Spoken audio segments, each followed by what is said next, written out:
What's up with y'all out there? BossMack in the atmosphere. Let me catch a good vibe for my peoples. You know how I get down, look. Kissing babies and shaking hands, man. Oh, I'm out here doing. Look, you hear me? What the fuck I got to do out here? Making it black open. And you are now experiencing the world famous BossMack podcast. RNS, y'all. RN motherfucking S. Oh yes. Today is a beautiful day. I'm happy as fuck to be up in here doing this. Y'all niggas already know how I get down. Nothing but the good game when I come around. BossMack, topsoil, y'all got to love the sound. Whoa! Look, yes indeed. Here to give you what you need with the speed. Real niggas always in the lead. What's up with y'all out there? The BossMack podcast is in full motion. West Coastin'. And I got a very special guest up in here with me. The celebrity chef, Sakari Smithwick. Did I get that right? You got it right, brother. I almost wanted to jump in. I feel like I need to know like the next lyrics so I can just hop right in. You know what I mean? Woo. I appreciate that, man. How you doing today, I'm doing great, bro. Your energy is immaculate, bro. I appreciate that, man. You know what I mean? I feel like today's gonna be a beautiful day after that. I appreciate you know that. What I mean? That's what's up. That's I'm what's happy up. To be here, bro. Yeah, yeah. Y'all know how I get down.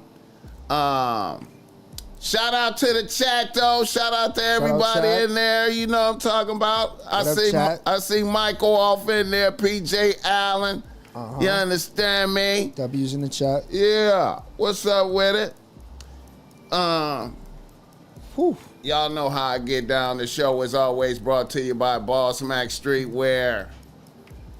Go to BossMack Streetwear right now and get your issue. Mm-hmm. We put game on the shirt that make bitches want to flirt. You see, I got on the bitch think good thoughts joint right here because you need to think good thoughts. You know what I'm talking about? And I got the PG shit too. You already know because I know, you know, a lot of y'all, your bitch ain't gonna let you wear that, bitch. Relax. And I ain't even mad at you. So we got the PG for you too, so go get your issue, you know what I'm talking about. But yeah. Fire. We got a celebrity chef in this motherfucker, man. I'm honored that you came to tap in, man. Bro, I'm honored to be here. Yeah. I feel like I'm on the west side. You know what I mean? I just feel the energy. Yeah, man. It's just a different like air out here. You know what I mean? Like I just feel refreshed. Is that right? Yeah, I really do, bro. Like it feel good to be out here, man. It feel good to see the other side, you know? Okay. I've only been out here a couple times. Okay. Like maybe three times or something like that. So okay. It's good to be out here, man. I appreciate the time, bro. I'm honored to be here with you, bro. Yeah. You coming from New York, right? From New York, bro. Okay. From New York, yes, sir. Man, New York is just straight metropolis, bro. Like all the time, concrete in all directions, no green life, nothing. Straight. Bro, it just be going. You know what I mean? Like especially in the city, it's just like it's always going, bro. But I guess you get used to it. Yeah. But then when you move around, you able to get like, you know what I mean? Appreciate the different vibes, the different tempos. Yeah. You know what I'm saying? Yeah. I ain't been out there in a cool minute, man. Word. Last time I was out there, man, y'all didn't have I think we was you know, I was in a rap group at the time. The last Word? time I was like, this was like, bro, this Makes sense this now. was like 92 type shit, right? Yeah, you know yeah, what I'm yeah. saying? And we was on some independent Fire. shit, you know what I mean? Yeah, yeah. So, you know, we had went out there to do some shows, and some underground spots. And So how many people was in the group? it was 3 of us. Three? I It feel was, like 3 is like the magic number. yeah, it was me, another dude that was kind of more like a hype man, and then the DJ producer. Okay. Yeah. Name of the group was Comptons Righteous. That's right here. You Right see? behind. Yeah, we got I see it. Kendrick wearing. That's the Kendrick. hoodie, wearing the hoodie and Legend. shit. Yeah. Wow. But anyway, yeah, we was out there, man, and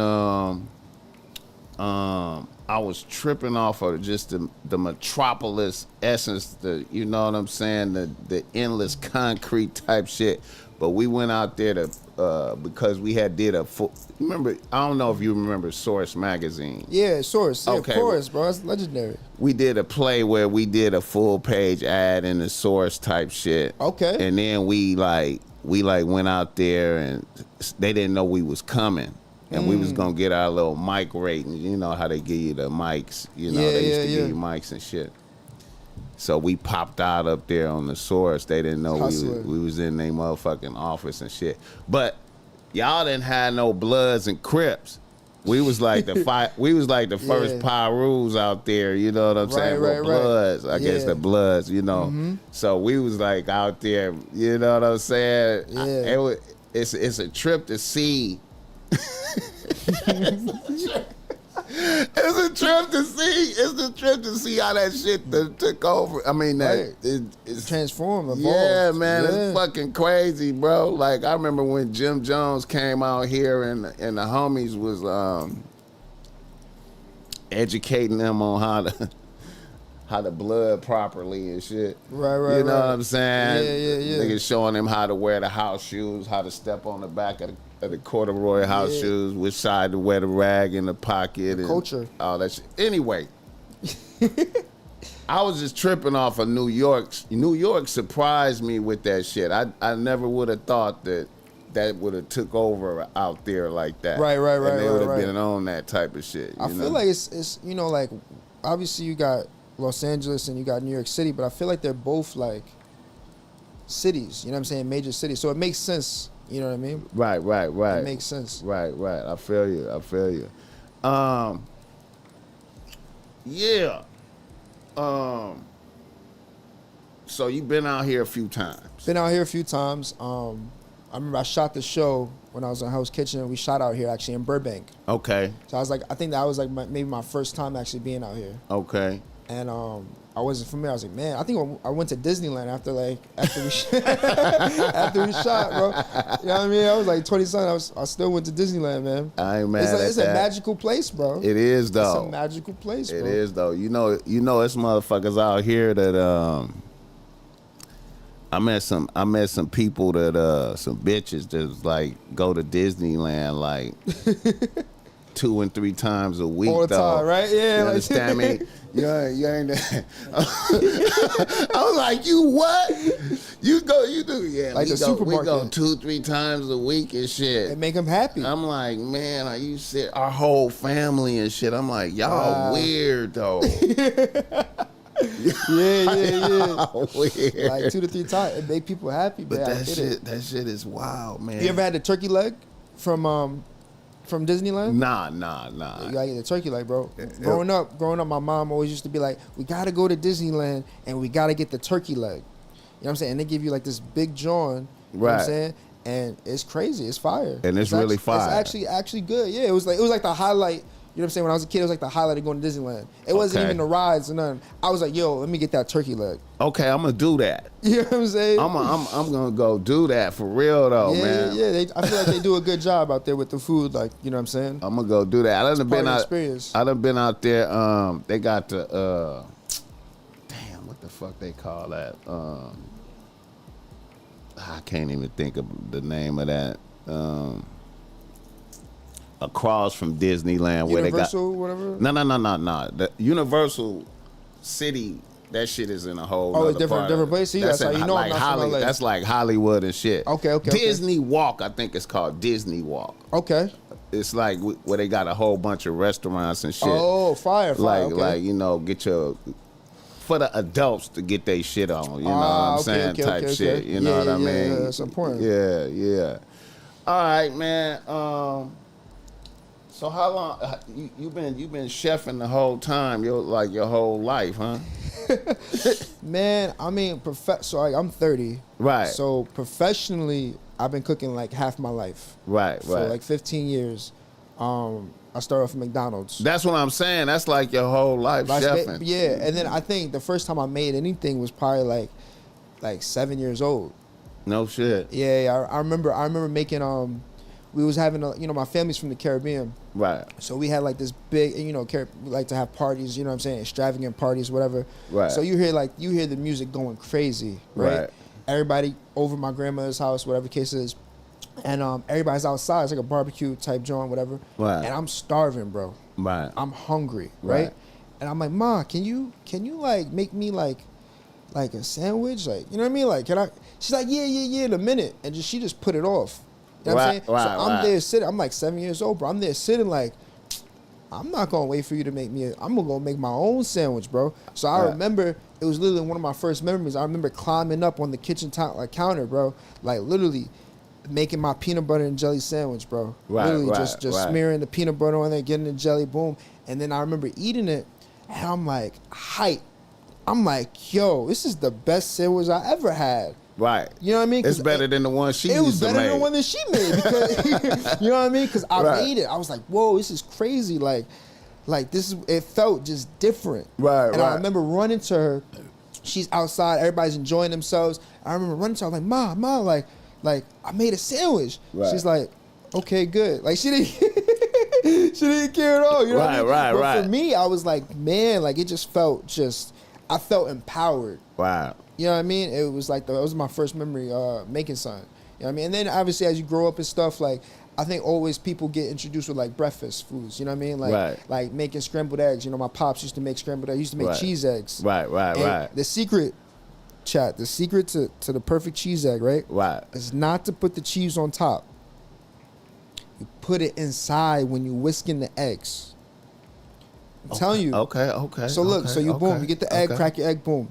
Then you add the cheese inside the mixture. You whip that up. Then you cook it. Right. And if you want to put more cheese, if you want to indulge, go crazy. But when you eat it, you're like, yo, this tastes kind of different. It don't look like it has cheese in it, but it tastes like it has cheese. And that's how we used to eat cheese eggs growing up. So whenever we used to go to a spot, if they put cheese on top, like, if you go to IHOP, they'll just slap like a slice of cheese right on top. Like, nah, it's not. I'm like, nah, that's not it. Like, I push it to the side. I'm like, nah, I want cheese eggs. Like, I want inside, like, fire. They don't know what they doing. They don't. Fire, bro. Hey, yo, it's crazy how you just said that, man. I was looking at your IG page, and I stopped on a video where you did that, where you just spoke on what you just was speaking on. Okay, yeah. Wow. But anyway, man, that's a trip, your cooking experience, man. I remember when I was coming up, I was like, my mom was a single parent and shit. Okay. You know what I mean? And I used to have to, moms could have. Nowadays, she would probably be in jail. Nigga be like 7 years old type shit. Had to come home from school with the key. Moms ain't get home for like hella long. Mm-hmm. She give a nigga a whole bunch of instructions. Don't do this, don't do that. And one of them was don't try to cook. Really? Don't fuck around in the kitchen. I made some shit for you. Wait. Wait. You know what I'm saying? And the nigga just violate that shit. Get up in there, nigga, try to make some pancakes, burn up the skillet. Just start going. Eggs and shit, You know what's crazy about that, bro? Like everybody always asks me about cooking and stuff. My mom didn't want me cooking. Just for that reason too. Right. Cause she didn't want me in the kitchen because she was scared that I was gonna like cut myself. Right. So I would be like, Mom, like I'm gonna go cook. No, you're not. Right. You're not. What?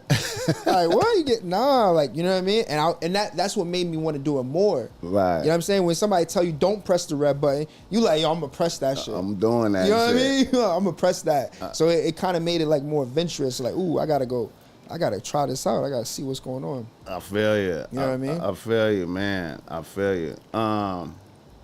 So when you started at McDonald's, 15 years old, man. That's dear to my heart as well. You know, the BossMack started off at McDonald's. Oh, word? 16 and shit. Wow. You know what I'm saying? You Word? know. Yeah. How was your experience when you were 16? Like, how'd you like it? Hey man, I like that shit because you know it was bad bitches that worked there. You know what I'm saying? And the manager was like I think he was like a pimp though. Like he had like a perm and shit. He used to be. That's some West Coast vibes. He ran a hard shift though. He wasn't playing though. And Okay. then he ended up then he turned out to be a sucker because he got one of the little bitches in there pregnant. Oh, I was like, man, what crazy. the fuck? But anyway, I used to trip off of. I used to really like get into making. I used to get into making the burgers and shit. Mm-hmm. The speed of it, you know, you want to get the good. You know, the way you flip the burgers over fast. Right. Hit the button and then salt, pepper, get the buns and go crazy. Put all the buns. Yeah. I don't know how they do that shit now, but you know, it used to be like a system. a whole bunch of burgers. You know, like Yeah. it was like a very industrial type shit. Yeah, like systems, like boom, boom. And I used to boom. pride myself on making good shit in there, man. But then what I used to trip off of, and now that we having this experience with the ice rays and whatnot, Okay. you know, I'm working at McDonald's. I'm like, you know, niggas is like 16 and shit. You know what I'm saying? Yeah. You know, we coming there after school type shit. Right, you know what I'm right. saying? Working the swing shift. Mm-hmm. Exactly. You know, but when we come in to work, it's like Mexicans there. Yeah, it's a And huge it's Latin like, culture. and it's like, that motherfucker is like 40 years old type shit. Right. Like, this is his career. This is type what they shit. do, right? Serious. It's like a whole nother atmosphere in that motherfucker. Like 100%. Matter of fact, a couple of times a nigga get like, okay, come work the morning shift. Like when you know, maybe it might be like a off, like school was out type shit. Yeah. In the summer or some shit. Come work the morning shift. Nigga come work the morning shift, man. These motherfuckers in there serious than a motherfucker. Like Locked in. It ain't even like when when it's our shift. It's like Right. teenagers and shit. It's like oh, we having fun. shit. You But know what I'm it's like, saying? this is Nigga, career. they in here like, nigga, this is what we doing. That's what they do, bro. 100%, bro. Now, have you ever had an off the menu? Like, did y'all used to make an off the menu item? I used to freestyle my own shit, but I don't know if it was like. Because we used to make quesadillas, bro. And we used to make the best quesadillas I ever had, bro. Freestyling. Bro, they like, to your point, there's a huge Latin culture, you know what I'm saying? Obviously with ice race and everything, but like, yo, we used to take the snack wraps, and the snack wraps just came back to McDonald's, you know what I'm saying? As you saw. Right. We used to take the snack wraps, add a little extra cheese. Right. You know what I'm saying? And then the machine will go down. There's like a button that you press, and like the machine, like a flat top, it will press down, and then it will go over the burgers. Right. So it all cooks the same. Right. We used to put that quesadilla right in there. Boom. You know what I'm saying? 2 snack wraps. Right. Boom. I'm telling you, the best quesadilla, bro. I feel you. Bro, McDonald's used to taste so different when it was like fresh off the griddle versus when it's like chilling there for a little bit. Right. You know what I mean? You like, see, that's the one thing I tapped into is like, my shit was fresh. Right. You know what I'm saying? And and see, another thing is, I was working at McDonald's in another era, nigga. They didn't have the technology that probably was there when you, nigga. They had the primitive shit. You know what I'm saying? But yeah, man, that shit was. We used to do they used to, a secret was no salt on the fries. So people used to order no salt. Right. So, because you had to cook it fresh. Right. Because it's already salted. Right. And then they would add their own salt. So you'd be tight. You'd be like, oh, this person coming in here, no salt, fresh fry. But that's how you get fresh French fries. That's a cheat code, y'all. That's a cheat code for y'all. I didn't even know that. No salt, bro. Just ask me. You go, let me get a large fry, no salt. Now you got to wait for it. Wow, I didn't even know that. Hot. That's a good move, man. Cause I be trying to tell motherfuckers I want my shit hot out the grease. Right. I want my shit hot out the grease. And they be like, yeah, like I remember we be like, yo, we want it fresh. I remember one lady was like, everything in McDonald's is fresh. Everything in McDonald's is fresh. And she just would give it everything that was in there. Like, nah, no salt. No salt. Yeah, I'm gonna remember That's the secret. that. That's how you get it. Or you tell them that you're gonna wait. I remember this one dude used to come in. He used to come in like a black, all black, like, you know what I mean, tents, everything. Every day he used to come in. Same thing. 20-piece nugget, large fry, no salt, and a Diet Coke. Large. Right. And he's like, I'll wait for it. Right. And we used to wait like 20 minutes for the fresh nuggets. You know what I mean? Fresh nuggets, boom. Right. But yeah, that's a lot of memories, man. You know, I got hired actually on National Hiring Day. That's how I got hired, bro. It was a commercial. Okay. It was like, come and work. I'll try to work everywhere else. Right. Because like as a young kid, you want to work, you know what I'm saying, where you can get free stuff. Right. So I'm like, okay, like Foot Locker, like hire me. You know what I mean? Like I'm trying to go in there with Foot Locker, you know what I'm saying? Right. Nobody was hiring me, bro. Nobody. I got denied. And I remember seeing National Hiring Day came on, and I was like, you know what? I'm gonna pull up. So I came through, bro. I came through with a suit, bro. Right. Full on suit. Walked in. Right. I remember Megan. That's her name. Shout out Megan. I walked in. She said, "You came in McDonald's in a suit?" Took it serious. Like, you know what I mean? She's like, "You're hired." I said, "What?" I said, "What? That's the interview?" Like, that's it. Yeah. She's like, "You came here in a suit." I'm like, "I thought that's what you were supposed to do." Right. You know what I mean? Right. That was my first job, man. It was crazy, man. It was a fun time as a teenager, man. Okay, how did the end come there? Did you quit or what happened? Yeah. So I knew I had to quit when the general manager, his name was Joe. Shout out Joe. Right. He was like, "Don't go to college." What? Yeah, exactly. I said, wait, what you mean? Don't go to college. Stay right here at McDonald's and become a manager. Be a manager. I said, nah, I gotta go. That nigga I gotta get up out of here, bro. Motherfucker. I said, nah, I gotta go, bro. And then I remember one of my fraternity brothers got me a job as like a server. Okay. So I remember I was doing server, and I was making, as a server, I think 2 days as a server, I was making more money than I was making in a week at McDonald's. Okay. And so at that time I was like, yo, McDonald's just doesn't make sense anymore. Because I was doing 2 jobs actually. Right. I was doing McDonald's, and then I was doing a morning job at Stuff a Bagel in Long Island. So I'm from Long Island, New York. All right. So I remember I walked into Stuff a Bagel and I tried to get a job, and I walked out, and one of the people that was in the line, she was like, that kid is from McDonald's. He's so great. He like always has a smile on his face, whatever. Right. Like, you should hire him. And so that lady, who I didn't even know, bro, just did that. Did that. Right. You know what I mean? The universe. And so she told them. So they called me the next day. So I was working at Stuff a Bagel in the morning, and then I would go work at McDonald's at night. Right. I was working those 2 jobs. But then when I got the server job from my frat bro, I was making what I was making those 2 jobs in 2 days as a server. That was it. And I was like, it's over now. I was like, yeah, I gotta go.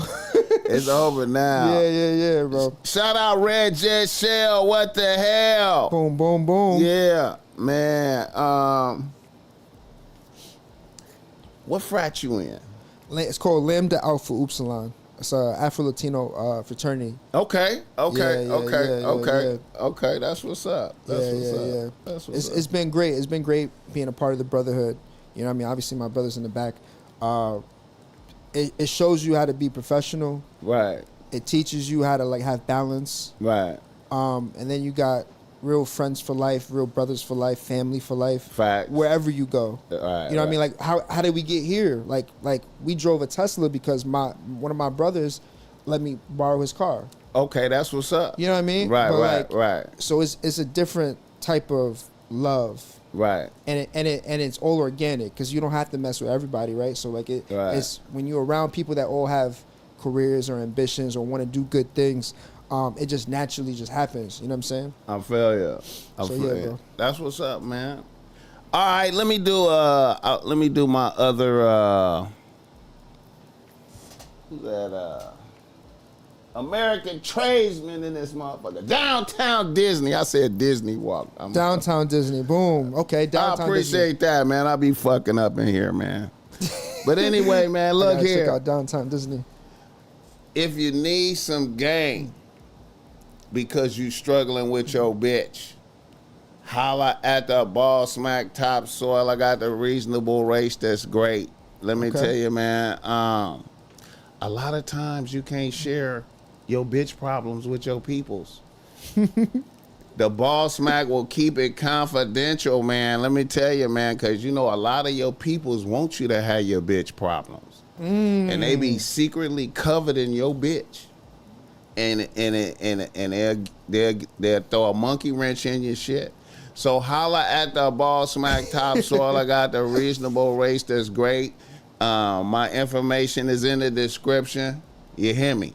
I like that. Yeah. I like that. You gotta keep the problems internal for the most part. Hey man, you can't be disgusted, and especially if you got more than one bitch on the team, man. They really, you know what I'm saying? You got more than one bitch on the team. He over there having problems with his one bitch, and then you know what I mean? Niggas want you to, you know, want you to fumble. Yeah.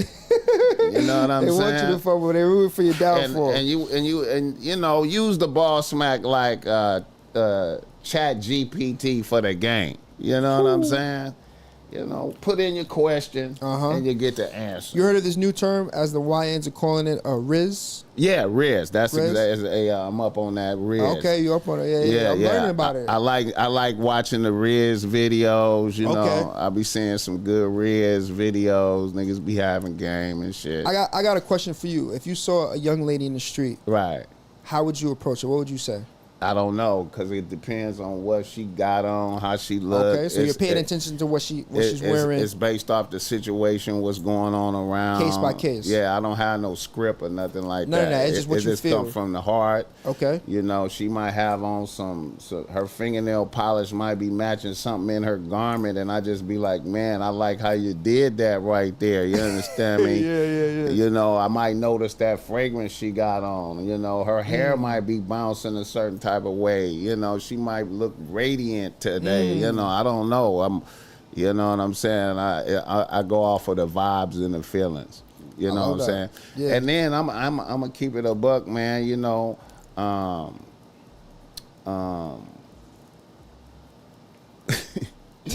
nigga be. You know, a lot of times I be wearing my shirts and shit, you know, and bitches be stopping me, asking me questions about my shirt. Oh my God, I love your shirt. That's so funny. Can I take a picture of that? Oh man, I can't believe it. I need to wear that. I'm not even doing propaganda right now. I'm keeping it tall. I'm keeping it all the way tall. Yeah. And I'm an old nigga and that be happening to me. So that's why I be like, the YNs, y'all need to really. But anyway, man, I don't know what I'm going to say to a bitch, man. It's all, you know, whatever's going on, you know what I'm saying? And it's case by case. Yeah. I feel you. Yeah. I feel like you'll always have the best results if you move like that. You know what I'm saying? And then I always tell niggas this too.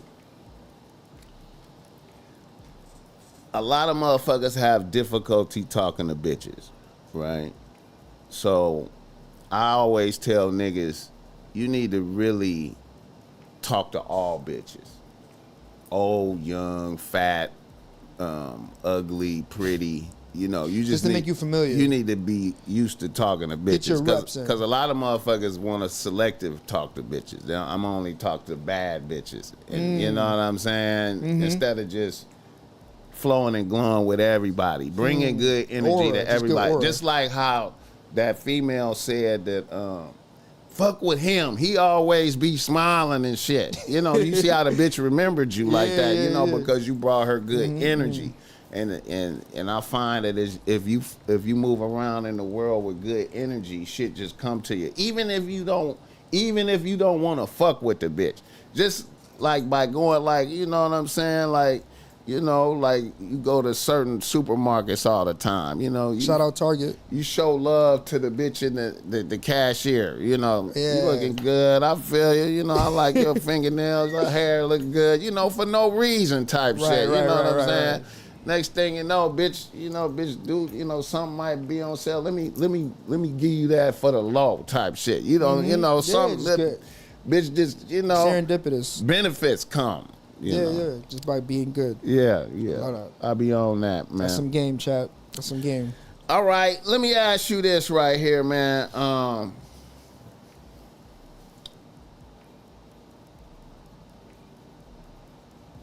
What makes a good chef? I like that. That's a good question. What makes a good chef? A good chef is someone that is a leader. Right. I would say leads by example. Right. Someone that like is not someone that says, "Hey, like, come in at this time," but they're late all the time, or hey, clean this, but they're dirty all the time. Right. You know, they lead by example. They're eating their own dog food. They're sipping their own Kool-Aid. Right. You know what I mean? Right. Because it's like, how do you expect another cook or another chef that works with you to respect that if you're not even at the same level of what you're trying to do? So I think first and foremost, like, a good chef is a leader, leads by example, cooks delicious food. Right. But I think if you just cook delicious food, there's so much more to being a chef. I think that's what makes the difference between a cook and a chef. Right. Right. So a cook will be someone that can follow a recipe, that can make good food. Right. You know what I mean? But a chef, I believe, is someone that like really takes it the next step and tells a story behind what they're cooking. Is a leader in the kitchen.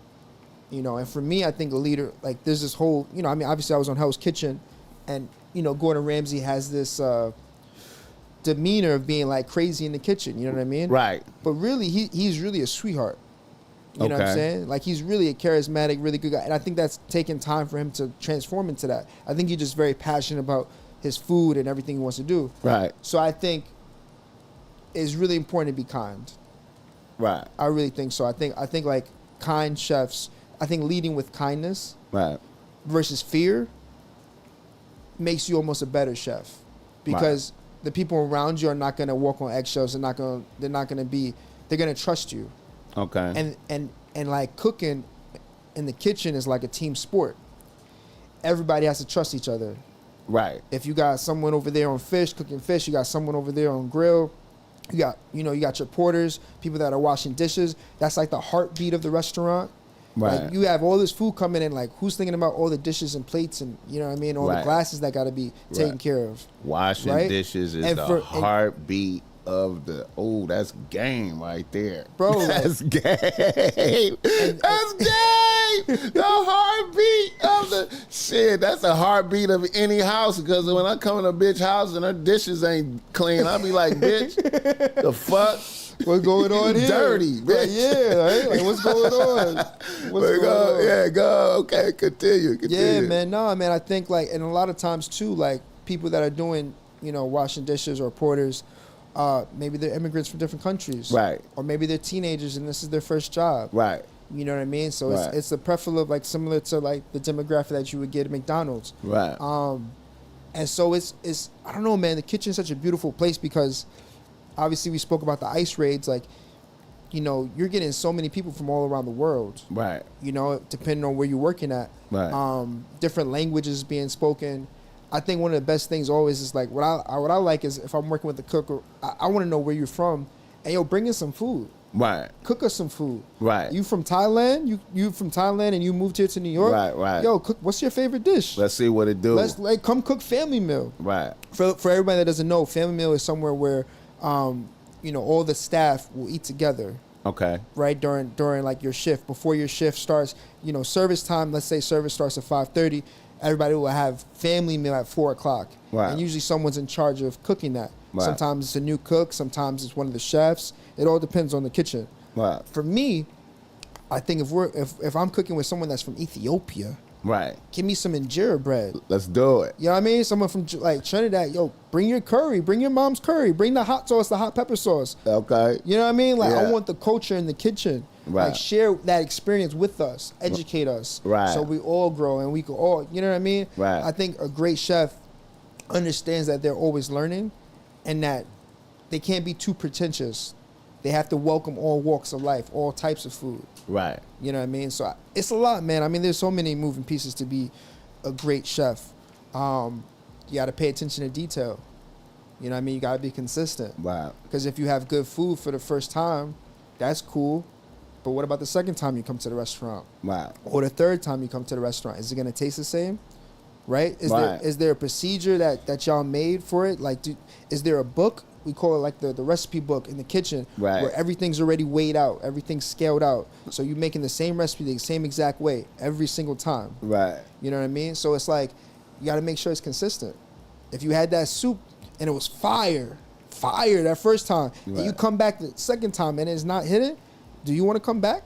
You're like, hey man, I be on that. Like when it's when that's certain food that I fuck with, yeah, and I come through there, man. If it be off, I be hot, bro. You know like I be like, man, I be ready to send that joint back. You like, be upset, you be like, yo, this is not the same. It ain't right today. It's not what I remember. Yeah. And you coming back from that memory. Yeah. You know what I mean? And then there's the whole other realm of like, if you're a chef owner.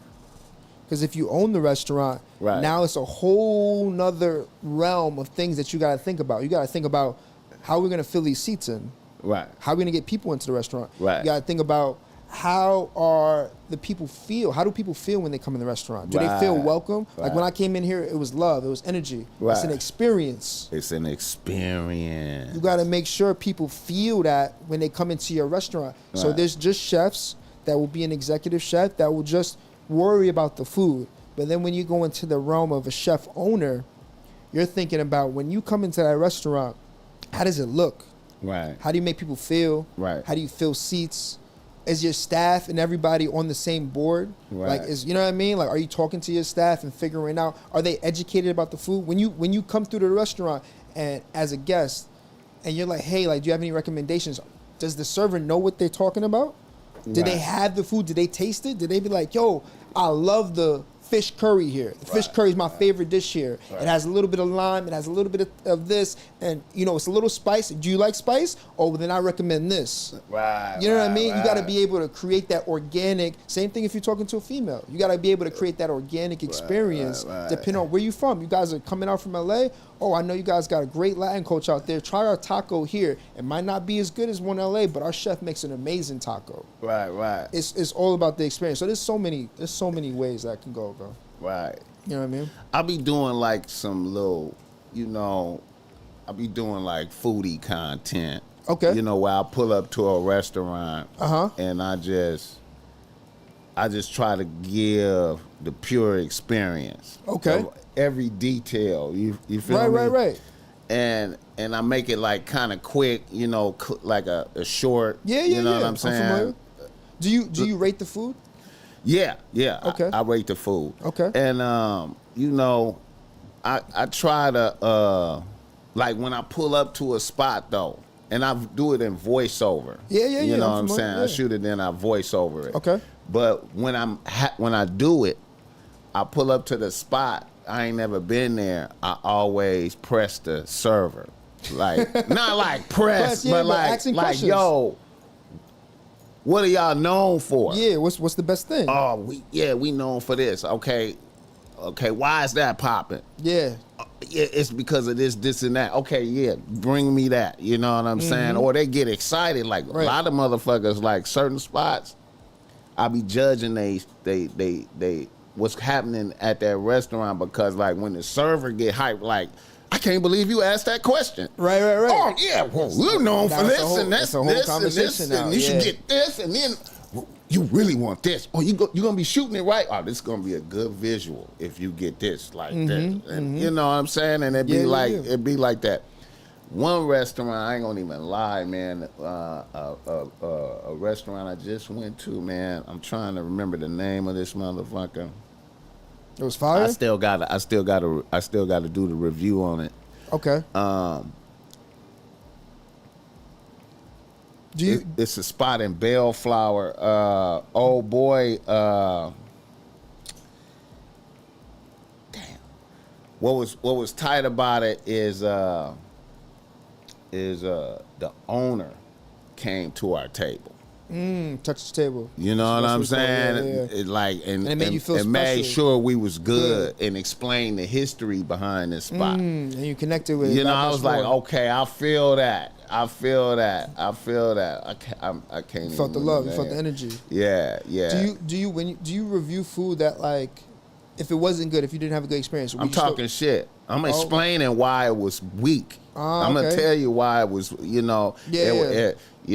wasn't hot. Okay. I felt like it was out there too long. Right. If it would have been like this, it would have been better. If I just was at a and see, another thing is, I'm from a certain community out here I'm from Compton, even though I live in Long Beach. Okay. So, I try to go to spots in the trenches. Yeah. You know what I'm saying? That a lot of niggas fuck with, What's a good trench spot for everybody listening?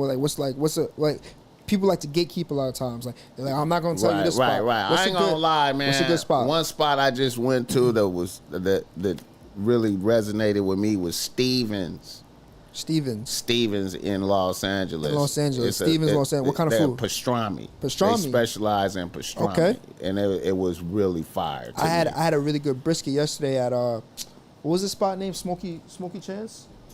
Or Smoky Chance Barbecue? Smoky Chance Barbecue. Shout out Chef Daryl Smith. Smoky Chance. Yeah. Where was it located in Los Angeles? It was in Culver City. Culver City. It was in a market. It was in a market. Citizens Market. I have bad memories sometimes, but Citizens Market. Culver City, huh? Yeah. Shout out Chef Daryl Smith, doing great food. They had a gochujang jerk barbecue sauce. Say that again. Gochujang. Gochujang, which is like a gochujang. It's like an Asian pepper. Okay. And then they had jerk barbecue sauce, all in one. Okay, you're gonna have to write that name of that spot. Gochujang, yeah. They're doing great food. I think they're like 2 weeks in their new spot. Like that, it's a new concept, but he's been doing great food. Was dude black or is it like a African American? Yeah. Okay. Yeah, doing fire food. And then right around there too is another chef, Keanu, who I gotta go see tomorrow. Shout out her. I ran into her yesterday, and she gifted me her cookbook. She's from Africa. Okay. She gifted me her cookbook a year ago, bro. Like literally sent it to my crib, like signed, and like, hey, Chef Sakari, like I want you to enjoy this. And she sent me like a little packet seasoning. Oh, man. You know what I mean? The suya spice. I'm like, this is great. I'm just walking in the market yesterday, bro. I'm like, Chef, what? Wow, you just happened to pull up. I just happened because I was at the other spot, and then I went to the bathroom, bro. I'm walking to the bathroom. I'm like, wait, this looks good. I'm like, this spice is all out. It's like African food. I'm like, right. And then I'm like, wait, I have that cookbook in my living room, like as we speak. Right. I'm like, what, Chef? What? She's like, I remember. Yeah, she got to come, and she's doing a summer pop up. So shout out her. She's doing a summer pop up. Right. She said she was only supposed to do it for 2 weeks. She's like, but the people just keep coming. And people just keep coming back. She's doing some really good Nigerian, African food. Right. I got it. I haven't had it yet, but it just looked delicious. Right. So I got to check that spot out. But I always love to show love to spots. Chefs in the community would hate someone like you, for example, like a person that is a foodie. They'd be like, why is this person gonna come to my restaurant? And motherfuckers, hey. Right? And review my food and like what's going on. Bro. For me, bro, I embrace it. Cause back in the day, food review it was different. Like, there was no social media like that. Right. Now, like, everybody can be an influencer or a reviewer with food. Right. And if you don't like it, it goes right to the internet. Right, exactly. Versus, you know what I mean? Versus back in the day, this was people's careers where they were like, they really had a certain palate, or they tasted certain foods, or they went to this many restaurants. They were like, this is what they did. So I feel like now everybody is a critic, and I feel like a lot of the industry doesn't like fuck with that. You know what I mean? They don't want that. Right. But for me, I think like it's a new era. Right. And I embrace it. It just makes us better. You got to, man. You know what I mean? Because it could go either way. Yeah. It ain't got to go bad for you if you're doing what you're supposed to do. And I've seen magical experiences because, even me, like I'm a chef, but I also review food. Right. And so a couple things that I do different than a lot. I don't review bad food. So like if it's bad, I'm not going to put it out there. That's one. Okay. Two, if I have the food, I'm not rating it. I don't rate food. Right. So like a lot of critics will rate food. They'll put it 8 through 10, whatever the case is. I'm a chef. I've been on the other side of the coin. Right. You know what I mean? So I know what it feels like to cook and hours and da-da-da, and then somebody puts a score on that. You know what I mean? So for me, I'm not against it, but personally, I won't rate it. But I've started to embrace it a little bit more. I do like this series on social media called Chef's Choice. Okay. Where I show people where, you know, places that either chefs recommended or I recommend as a chef, a little bit different. I've really been embracing it because I've seen the magic that, as they call it now, the Keith Lee experience, the Keith Lee effect. You ever heard of that? Right, yeah, I heard him. Yeah, so Keith Lee doing great work. I met him at Complex. He threw an event with Complex in New York City. And I did a video with him. I did a video of a restaurant that he reviewed. It was a pizza spot. Right. And I remember there was he reacted to another person from the neighborhood from Brooklyn. She was like, guys, this is my favorite pizza spot.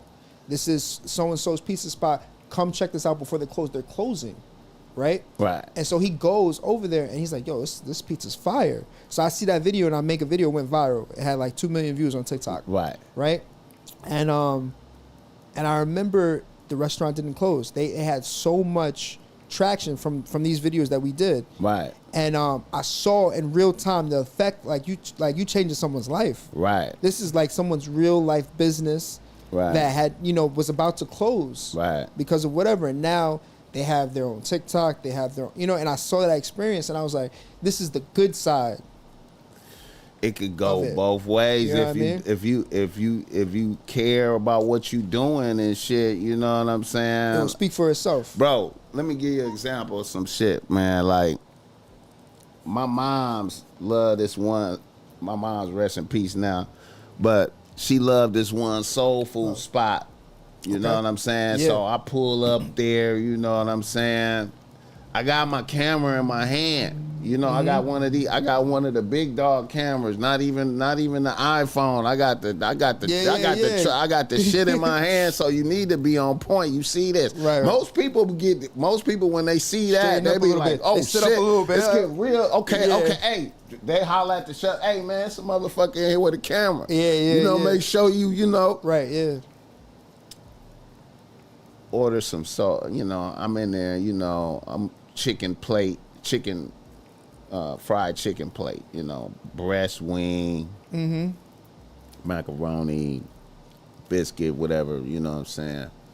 Order my shit. Now they about to close, right? Okay. The waitress shitty attitude, but it's cool. It's a soul food restaurant. They get down like that. You know what I'm saying? I got you. She gave me my plate. I was like, yo, can I sit down and eat in here? Nah, we closing. Whoa. All right. So I take my shit to the park, open up my shit. They done gave me like 3 chicken necks. You understand me? Yeah. Imagine that. Like, you ordered breast. Yeah. With the wing. Right. They didn't get And they gave you the neck. Fried chicken neck. I ain't even know they did that. You know what I'm saying? I'm like, what the fuck? Yeah. Yo. Yeah. So I'm like, okay, y'all finna get this experience. Mm-hmm. Yo, I ordered this. I'm ready to eat, and they shitted on me. Wow. They gave me what they wanted me to have. Fuck what I ordered and shit. You know what I'm saying? And at them, and post the video. And then the owner got it. You know what I'm saying? Yeah. They're like, oh, man. Damn, man, I know your moms, too. Oh, damn, wow. Bro. Yeah, man, you got to pull back up type shit. You know what I'm saying? Like, get it right. We'll make it right. Da, da, da, da. But, when motherfuckers do shit like that, I feel like motherfuckers need to know. I like that. You know what's interesting? And I learned this when I opened up a restaurant back in, I think it was like 2019 at Hudson Yards with a really, really great chef. He used to run a really great restaurant in New York City called Per Se. It had like 3 Michelin stars or whatever. Right. So this dude Eli. Anyway, part of, while we were waiting for the kitchen to be ready, we took like these like hospitality classes. Like we had like a consultant come in and like teach us about different hospitality things. Right. And one thing that they taught us, or I learned, which always stayed with me, which was like, you don't really want to, I forgot the verbiage of it, but you don't really want people to have a perfect experience. Okay. You want people to have almost a bad experience and you fix it because they'll remember that you fixed it more so more so. Isn't that crazy? It was like if you make a mistake, people will remember. It's a lot more memorable. Right? Of someone making a mistake and what did they do to fix it? Wow. How did they justify? Versus if you just had a good experience, you're like, oh, that was good. Oh, that was great. You know what I mean? Right. But if you had a bad experience and then they did something special, right? You know what? At 11 Madison, so back in 2018, coming out of culinary school, I tried to work at. I worked at Murray, which had 2 stars, and then I ended up working at 11 Madison Park, which at the time was the #1 restaurant in the world, right? And so I'm a 20-something-year-old kid trying to like just hustle. Right. So I remember hitting up everybody. I remember the owner of the restaurant came into the restaurant I was working at, and I was asking all the servers, yo, can you speak to him from? Like, yo, I'm gonna get fired if I do that. Can't do that. Okay, cool. So then I remember going to the restaurant, and with my resume, and I'm going in there, and they're like, I'm like, what the, what are we, what's going on? It's a French brigade, that's how they operate. Right. And I remember giving the resume to my chef, and he's like, okay, we'll call you. Never called me. Hit up, call, nothing. So I'm trying every way. I tried my culinary school. I tried every option. I started DMing people on Instagram, right? Every single person that worked in that restaurant, bro. Right. Just to be able to work at the #1 restaurant in North America, then became the #1 restaurant in the world, right? Right. I'm trying everybody. Eventually, someone responded. Shout out Vinny. We're from the same town. Right. He's a town over from me. Right. And he was like, yo, I got you, basically. Right. Got me a what they call a stage. So that's what they call it. They call it a stage, which is basically what you do is you interview for you intern, you work a day for free. Right. And then that's how they decide if they want to hire you or not. I like that That's there. That's what it calls. Okay. Stage. A stage. Okay. So you go in, you work for free, and then at the end of it, they'll be like, do we like you? Do we not like you? Because you could have a great resume. Right. But can you back up what you're saying? We gotta see. I want to see show you cutting. us. We want to show us. Yeah. Right. So I go in there, and Chef Lockwood helped with some stuff with the bear, which is cool. He's a great chef. Anyway, he's like, yo, I liked you since the moment you came in. Right. And I'm like, dope. He's like, remind me and keep hitting me up to see if we can get you in, basically. So I hit him up, no response. Hit him up, no response. Eventually, I got in. Right. And now I'm at the best restaurant in the world. Crazy experience, right? You go through the ups and downs or whatever the case is. One thing that they teach you, going back to what we were talking about, is dream weaving. And what this is basically they had one person, right? A dream weaver. They have one person in charge of creating a special experience for people. Right. And it all got inspired from when they had a guest come in, and the guest was from somewhere else, Chicago or whatever, and they were like, man, we're at this restaurant, we're having a great time, but I really want a New York City hot dog. I haven't had a New York City hot dog. Right. The server overheard that, ran out to the cart right across the street, got a hot dog, came back, gave it to the chef. Chef was like, what? Like, this guy's from, you know what I mean? Swiss. He's like a Michelin. What are you giving me this hot dog for? Just trust me. Present it beautifully, but this is in New York City. So they doctored it up, presented all beautifully. Came into, hey, by the way, before they brought out their regular courses, hey, before we go to dessert, we overheard that you didn't have a New York City hot dog, so we wanted to give you this. And it's a beautifully presented New York City hot dog, right? At the best restaurant in the world. Right. But that experience that they had is something that they will talk about forever, for years and years to come. Facts, though. And so from that experience, they said, you know what, we're going to hire someone. We're going to hire someone that's just in charge of doing special things. And so it's literally an artist that will hand draw, whether you have an anniversary, a birthday, whatever it is, tailoring the experience each for every special experience. That one person is in charge of it. That's that secret sauce. Right. That's that magic. That's the memorable thing that, you'll always remember. Right. You know what I mean? Right. It's the details, bro. Oh, that's dope right there. Shout out to that, man. Shout crazy, out to right? that. You educated me right there, bro. You educated me right there. It's crazy, bro. I try to do shit like that with certain things, you know. Like with my shirts, you know, sending out my merch, you know. I like to thank everybody. I'll write a letter.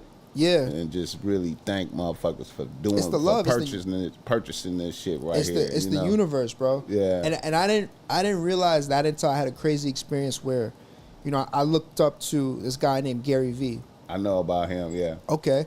And a dream of mine was always like, yo, I want to be mentored by Gary V. Because what happened was, we had a restaurant on the Lower East Side. I was 24 years old, and we got a Michelin star together, right? Marco Prince, who's running a great restaurant right now and has 2 Michelin stars in New York City. We were running this small little restaurant on Lower East Side, and the restaurant had to close, bro. It had to close. And everybody that came in, 5 stars, 5 stars, 5 stars. Everybody had a great experience. Right. Right? But we didn't know about marketing. We didn't understand social media like that. Right. You know what I'm saying? Right. So we had to close the restaurant, and later on, I went to he was from the Netherlands, so he helped me go to the Netherlands. I lived down in the Netherlands for about a year. Right. Which was dope. And I just remember the experience of I was so passionate about going to Europe, because I feel like every single person, every single chef that ever did something great traveled. Right. They went to Africa, or they went to Italy or somewhere, man. And for me, man, I remember just coming back and just having there was so many lessons in there, bro. I remember going over there overseas, and they use the N-word a different way, and I'm like, whoa, what's going on? What's going on? Right. But those are experiences, and I remember going out to Europe, and COVID hit, and everything's closed, and that's kind of how I got discovered from Gary V, basically, right? I was watching all his videos. Right. And he was the only person giving away free game. I remember I went to a conference from another black entrepreneur, and I thought it was free, and then at the end they're like, oh, pay this amount of money if you want to get mentored by me. So he was the only person, right? This Russian dude was the only person that was giving away game for free, essentially. So I was like, man, I gotta learn this, right? I want to be mentored by him, whatever the case is. And because we were talking about good energy, universe, right? Faith, all those types of things. So I remember I got a basketball card. It was a 1948 George Mikan rookie card. George Mikan is the first celebrity basketball player. Okay. He was on the I think at the time Minneapolis Lakers before Lakers went to Los Angeles. Okay, I heard that name before. Yeah, George Mikan. He's a Lakers legend. And I had his rookie card that I bought. And I remember hearing on a podcast or something that Gary really wanted this card. Right. So I bought the card and I tried to sell it to him. He didn't want it. He didn't want it because it wasn't graded in the right company or whatever. With collectibles, you have to have it authenticated in certain companies. And this was such an old card that it was authenticated like the OG, back in the day. Right. So anyway, I got it regraded, whatever. I just gave it to him. I said, you know what? Here. This first time meeting him, I said, Gary, this is for you. And he's like, this is for me? Damn. I said, yeah, bro. Just as a thank you for all the free game that as I've been watching him. And I know how much this car wanted to him, and I tried to sell it to him. I was like, I don't want to sell it. You know what I mean? Here, it's free. Boom.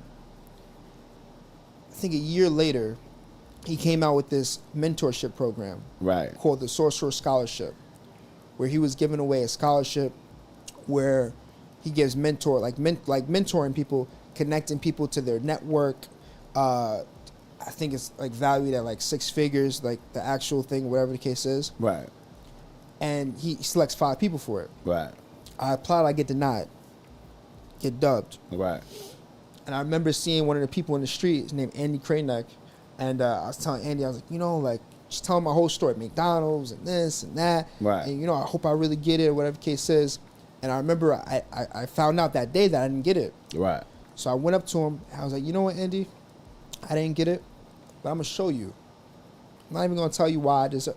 I'm just going to show you. Like, I had this energy of like, I'll meet you at the table when I get there. You know what I mean? Like, I'll see you at the top. Right. You know what I mean? Right.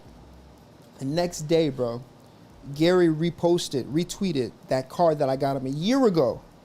The George Michael rookie card, the same rookie card. He retweeted it out saying that he was obsessed with this card. It was on his desk. He just put it back on his, took it out of his safe randomly, bro. A year later, right after I got denied. Right.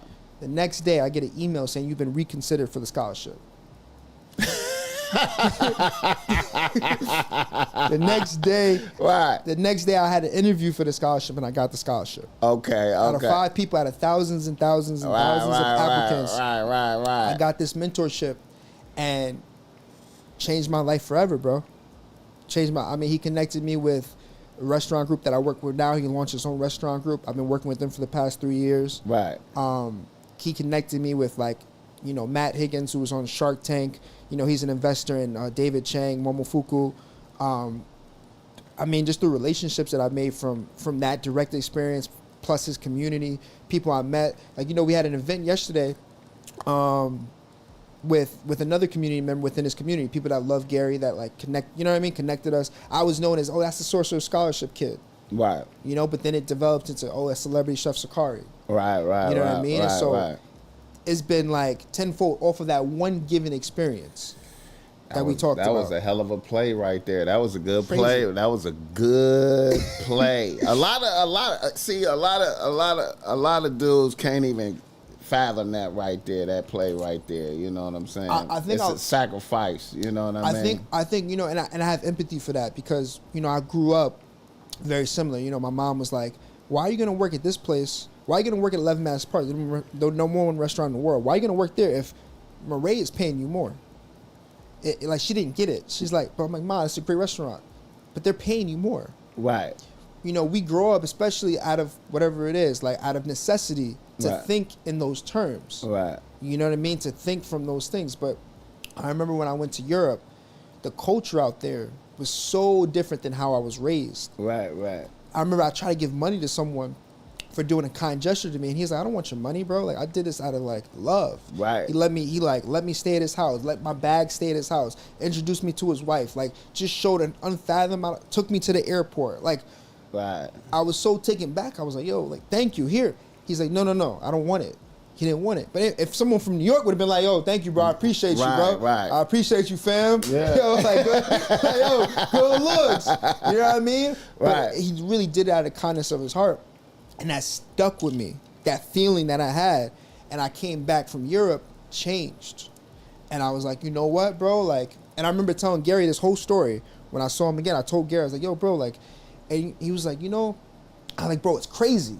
He's like, "It's not really crazy." He's like, because when you give with expectation, that's not giving. That's manipulation. Right. But when you give and you have no expectation, just out of the kindness of your heart, the universe will reward you. Man, every time, bro. And I was like, from that experience, I was like, you know what? I'm just going to keep showing love.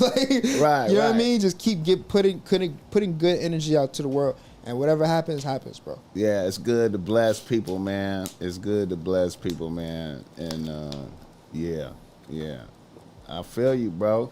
Okay, let me ask you this, man.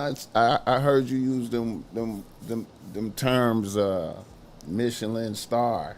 Yep. For everyone that doesn't know what a Michelin star is, it's this book.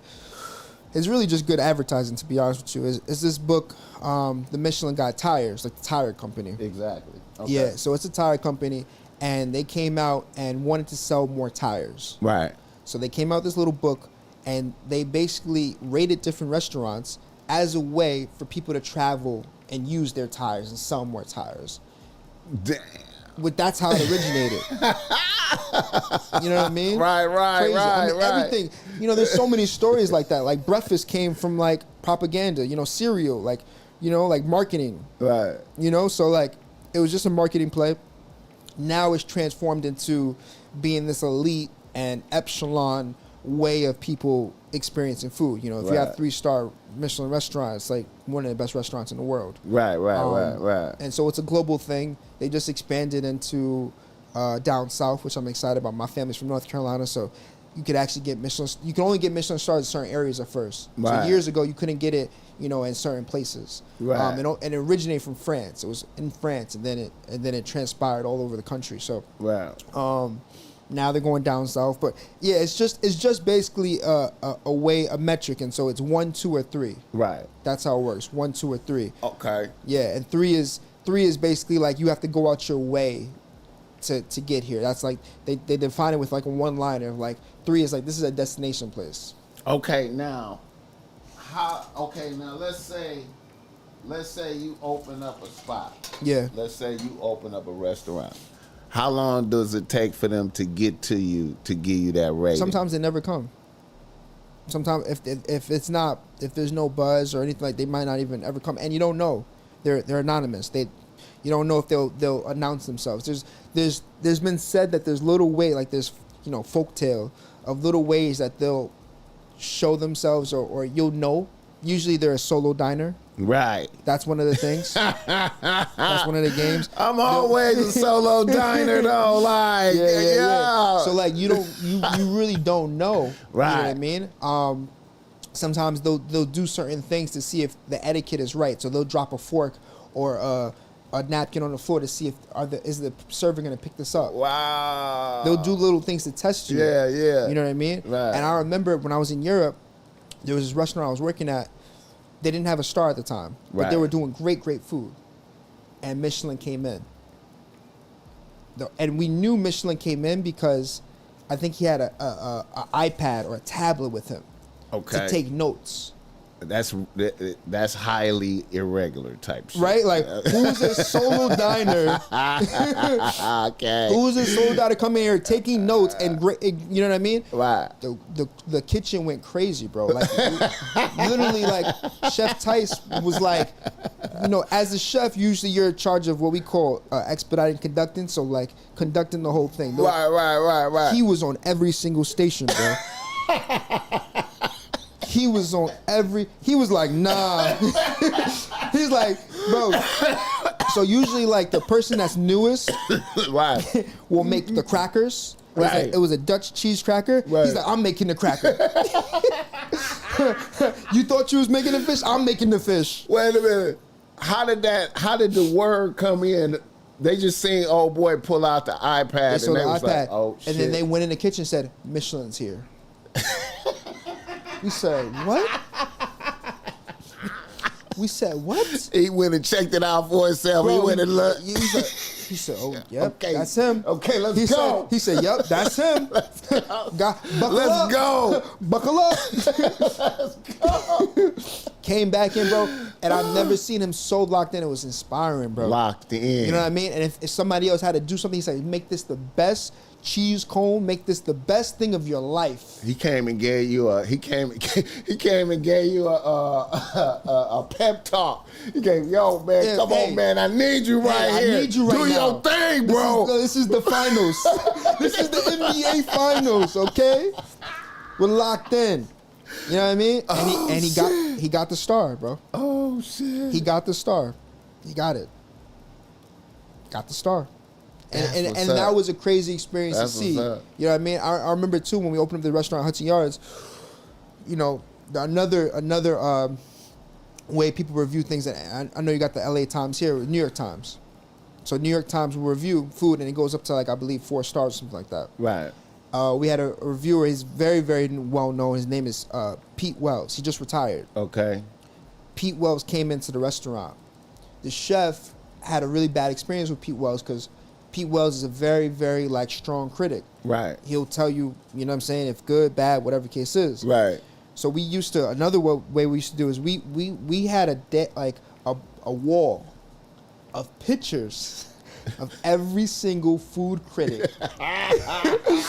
Pictures of the publication, who the person was. Right. So, and we match it with New York Times is here. Right. Buckle up.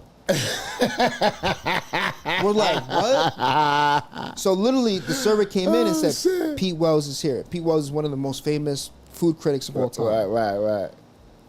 Chef Eli said, time out. He said, time out. I swear to God, he said, time out. Every other table stops. He said, we're not putting out anybody else's food. We're just putting out this table. That's it. And literally, he's over here tasting everybody's food.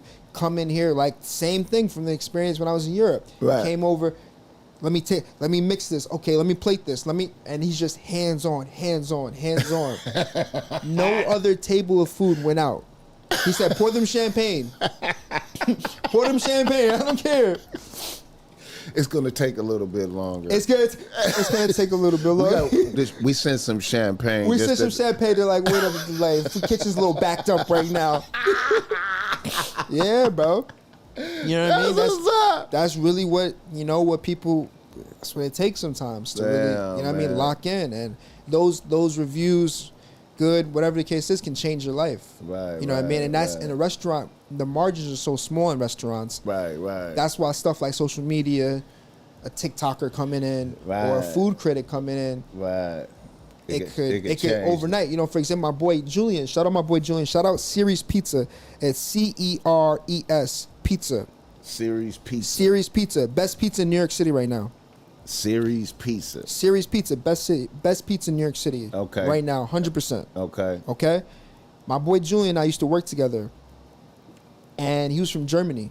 And he taught me I don't know if Julian knows this, if he's watching, but he taught me a very valuable lesson. I remember, my family's from the South. You know what I'm saying? Right. So sometimes we might say ignorant things, but not coming from an ignorant place. Right. It's just because of how we were raised. Right. It's because of the realization of the culture of like Southern slavery and going all the way back. Right. And so sometimes we might say things that just, might not be okay or whatever. Right.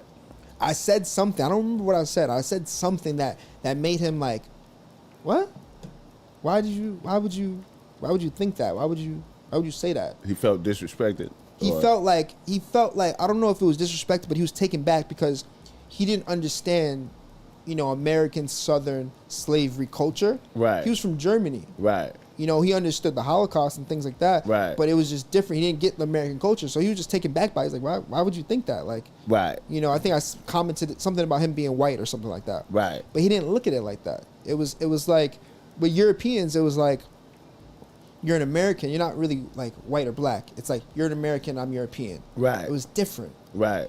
So I remember that experience, and Julian taught me something very, very valuable. Just be more cognizant of what you say, how you say things. You know what I mean? It stayed with me forever. Anyway, he just opened up a restaurant this year, a couple months ago, maybe 3-4 months ago. Right. I was one of his first customers on his opening day to show love. Right. Came through, whatever, boom. This dude has a $64 pie on his menu. $64 pie. Okay. Everybody's like, what? Okay. I want to taste that. He's like, so he's getting the best tomatoes, from Italy, but you can't get anywhere else or whatever. Like, it's very hard to get these. It's called San Marzano tomatoes. Okay. He's getting like the best burrata from this local farm in New Jersey. Like, he's literally getting the best, and he's getting like, 16-year-old aged balsamic, just really, like, you know what I mean, like the best ingredients you can get. Right. And he sourdough bread, whatever. He's like, the reason why I had to price it at 64 is because the price of the ingredients. Right. This is what it is. What it is. I'm not cheating. This is what justifies great pizza. And it's fire. Fire. Right. Barstool reviews pizza. Right. They came through. Yeah. Gave them a 9.2 out of 10. They haven't given a 9.2 in ever since that review. Right. They've been sold out every single day.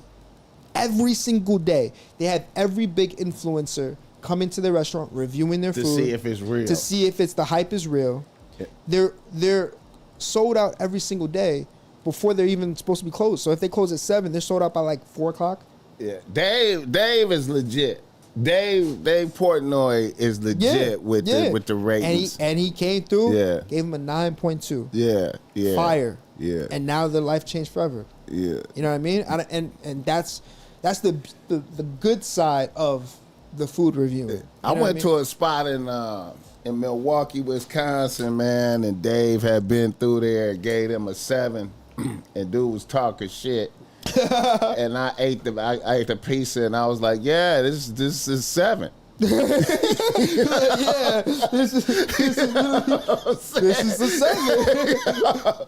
a 7. Yeah. Yo, that's my rating. My ratings be like, this is extremely fire, highly underwhelming.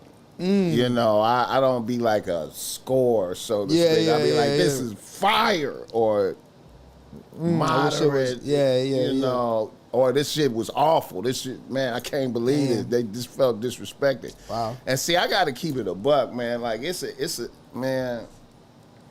Like I done had experiences where I went into restaurants, and you know, it's a lot of dynamics going on out here. I don't know if you would necessarily experience that in New York. Like, it's certain areas out here where the Mexicans hate niggas. Okay. You know what I'm saying? And so you will feel that energy. You feel energy going in a restaurant. You know what I'm saying? And I'm in here. Yeah. I'm in here breaking bread. Yeah. And motherfuckers is like, bro, it's getting tight. You can feel it. You can feel the tension. I'm like, yo. You know those old school movies, like the slavery movies and stuff, when you see like just white people all just stop whenever a black person would come into a restaurant. Yeah. That's what growing up was. Whenever I used to visit down south, we used to go to those neighborhoods, and I remember just hearing stories like, you know, this is where the KKK used to be. This is where so and so was hung. Like, this is what I'm being told as a young kid. And I remember and I remember. And that's why I had this you know, presumption and things about, you know, the culture. Right. And I remember just going to restaurants. Literally, everybody would stare at you. We'd be the only black person in the restaurant. And it's legal because right. There's no other black people. You know what I mean? It's just us. It's just us and our family. Everybody's staring at us. Like like, you know how they say, like, you can cut the tension with a knife? Right. It was like you hear, like, every bite of food. You know what I mean? You hear every bite of food, you're like, man, am I supposed to be here? Like, what's... Right, yeah. You know what I mean? But that's how... It's unfortunate, bro. I'll tell you a crazy story. When I lived in Europe, there was this guy, racist as can be. Right. He said, you know, if black people were to work in my restaurant, he said I wouldn't have black people work in my restaurant. I wouldn't because nobody would come if they saw a black person working here. Like that. That's what he said. I swear to God. Oh, wow. And he really wow. Nobody would come. Nobody would come because it's a black person. I said, and he said that. And everybody else went silent because they looked at me as the American dude from New York, all the way in the middle of nowhere in the Netherlands. Right. And this Dutch guy says this. Right. And I'm like, shocked. Mm-hmm. And this is my first time, like, interacting with, and I was just like, you know what? Like, do you really believe? He's like, yeah, I really believe that. I said, like, okay. I ended up moving to another restaurant. Right. He helped me move. Right.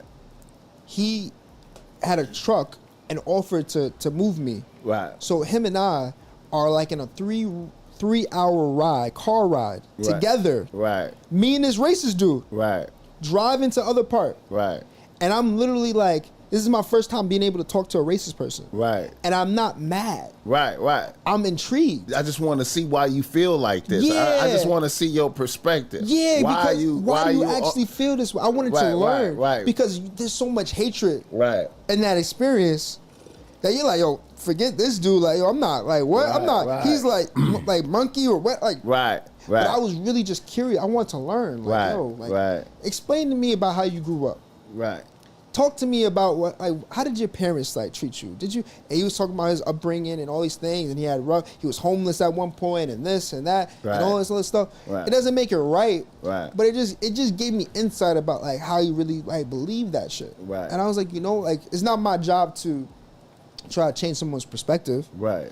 But try to put your foot in their shoes and see it from their perspective. Yeah, bro. Yeah. It's crazy. Yeah. It was one of the craziest experiences of my life, bro. Yeah. It's crazy. I because it's so.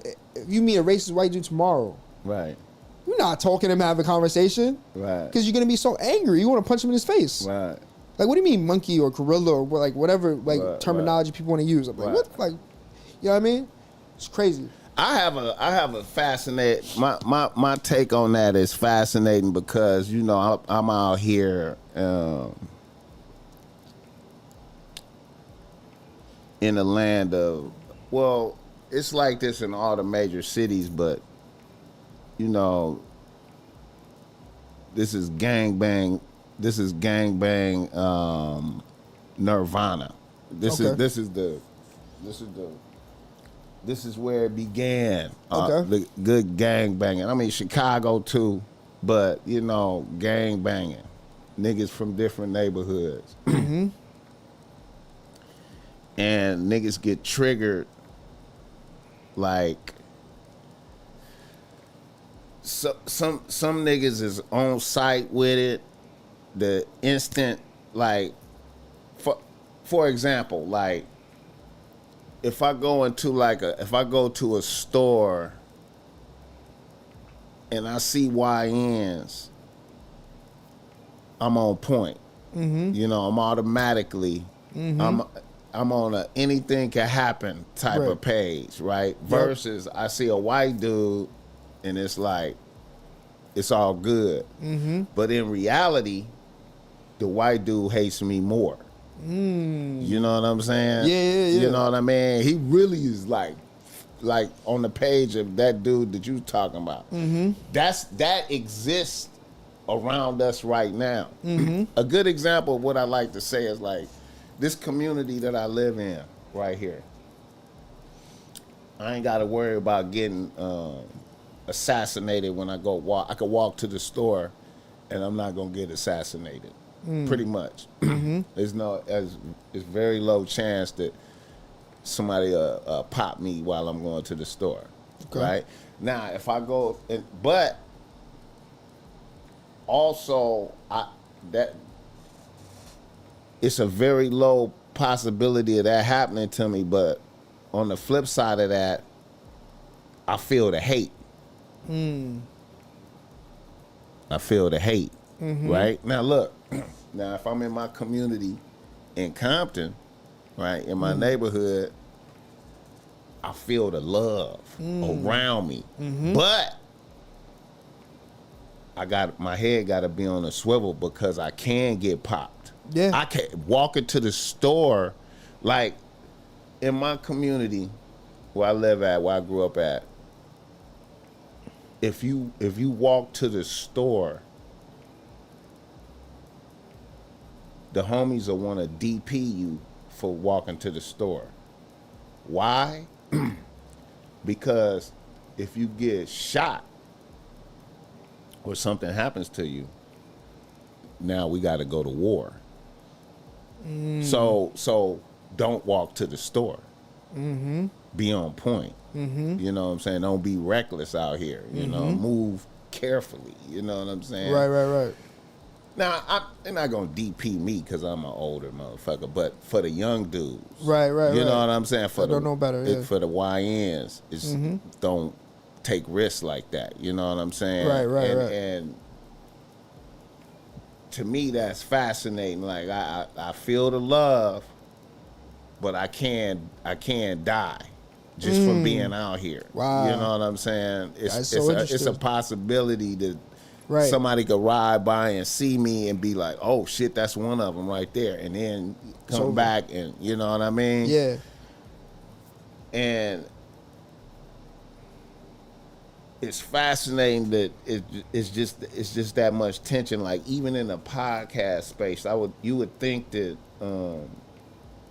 I always viewed the podcast game as this is a way for niggas to dialogue. For, you know, and you know, because everybody wants the same thing. They want to take care of their family, have a good life, be happy type shit. Facts. But even dialoguing on these podcasts is tricky with people from opposing sides. Yeah. What they words, can talk about. Little word, like a motherfucker say a word. You know, it's little words. You know what I'm saying? And it's so many different type of ways that gangs can disrespect each other. Words that you don't even know. Like, you know what I'm saying? You just say the word and nigga just be triggered. It's like a trigger, like, you disrespect my hood, nigga. Right. And nigga be ready to go to level 10 now. It nigga was just having a civilized conversation and the nigga say this word and nigga like, what? You disrespect. Yeah. And be ready to, you know what I'm saying? Right. And it's fascinating when really the world around you hates your guts. Like what you, if a black dude was if I hired black people, no one would come to my restaurant. Crazy. So it's like, how, you know what I'm saying? How can we afford to, you know, be, again, it's crazy, man. It's like niggas it's crazy. So bro. Interesting, bro. Yeah, man. It's like it's crazy, like because you feel the love in one direction, but then you feel the hatred. But like even when you feel the love it can still be. yeah. You know what I mean? Yeah, man. Which is crazy to think about, bro. Yeah. It's unfortunate, bro. Like it's you know, it's unfortunate. Yeah. Okay, now let me ask you this, man. Right now, do you have your own restaurant right now? No, so I'm a private chef right now. Okay. I've been doing pop-ups as well. I work with a restaurant group. We're doing a pop-up right now at the U.S. Open. So yeah, I mean, I've been doing my own thing. You know, I'll do different dinners, or we've been throwing these series called Flavor Frequency. Okay. Where we invite different DJs. We'll rent out a venue, or I have a venue as well, a rooftop that we do it sometimes, and I combine food and music. Okay, so you're giving an experience. Right. Like, you know, we have the DJ, we live stream the entire thing. And yeah, you know what I mean? Right. And it's like we like to do brunches. Right. Because I feel like brunches that kind of like that cheat code of like, you can still do lunch, right? You can still do breakfast food. Right. But also brunches that it puts people in a vibe setting where it could be almost a party, a day party almost. Right.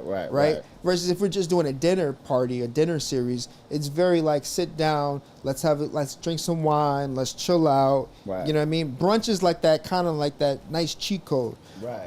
And so we've been doing that monthly, which has been good. It's been really well received. People really been enjoying it. Wow. We just did a seafood boil like a couple weeks ago, like maybe like last week actually. You know, spread it out. I love seafood. You know, my family's I grew up in Long Island, so I was, you know, my mom used to feed me oysters and clams, and every birthday we used to have lobster as like our like celebratory thing. It was like, I wasn't opening like a pair of kicks. I was like eating lobster. Like that was my birthday gift. Right. You know what I mean? Right. So, yeah, man, I mean, that's been a really good experience. Flavor Frequency, our series. And then we have the book coming out in November. Okay. So we have the cookbook. And it's like a self-help book meets cookbook. That's coming out in November. And for me, I think that's like an extension of my restaurant or extension of me. Right. You know what I mean? And, and I look at what Keanu's doing, you know, shout out her. You know, she transformed her cookbook into her pop-up.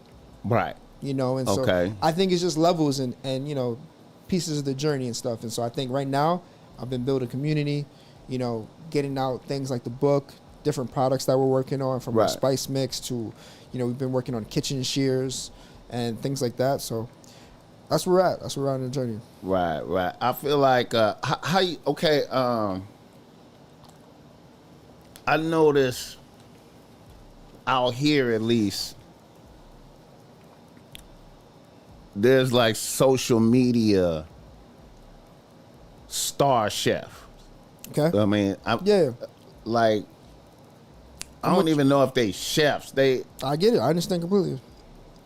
They got food trucks like Trap Kitchen. You heard of them? Okay, I haven't heard of it. Okay, Trap Kitchen. I get where you're going. You know, my nigga Taco Mail. These are the people that have been on my podcast before. Okay, Taco Mail. They got fire. the Court Cafe. They did like I know Taco Mail did some shit like he opened up his spot in the mall, right? And because of social media, his spot stayed super lit in the mall. Like they completely sell out, right. lit every day, line. The other restaurants can't compete. And then they turn around and start hating on him. Yeah. And don't want him there. Right. Like the logic, you feel me? Like motherfuckers is like, you fucking up the mall. You know, because his business is so popping and shit. You know what I'm saying?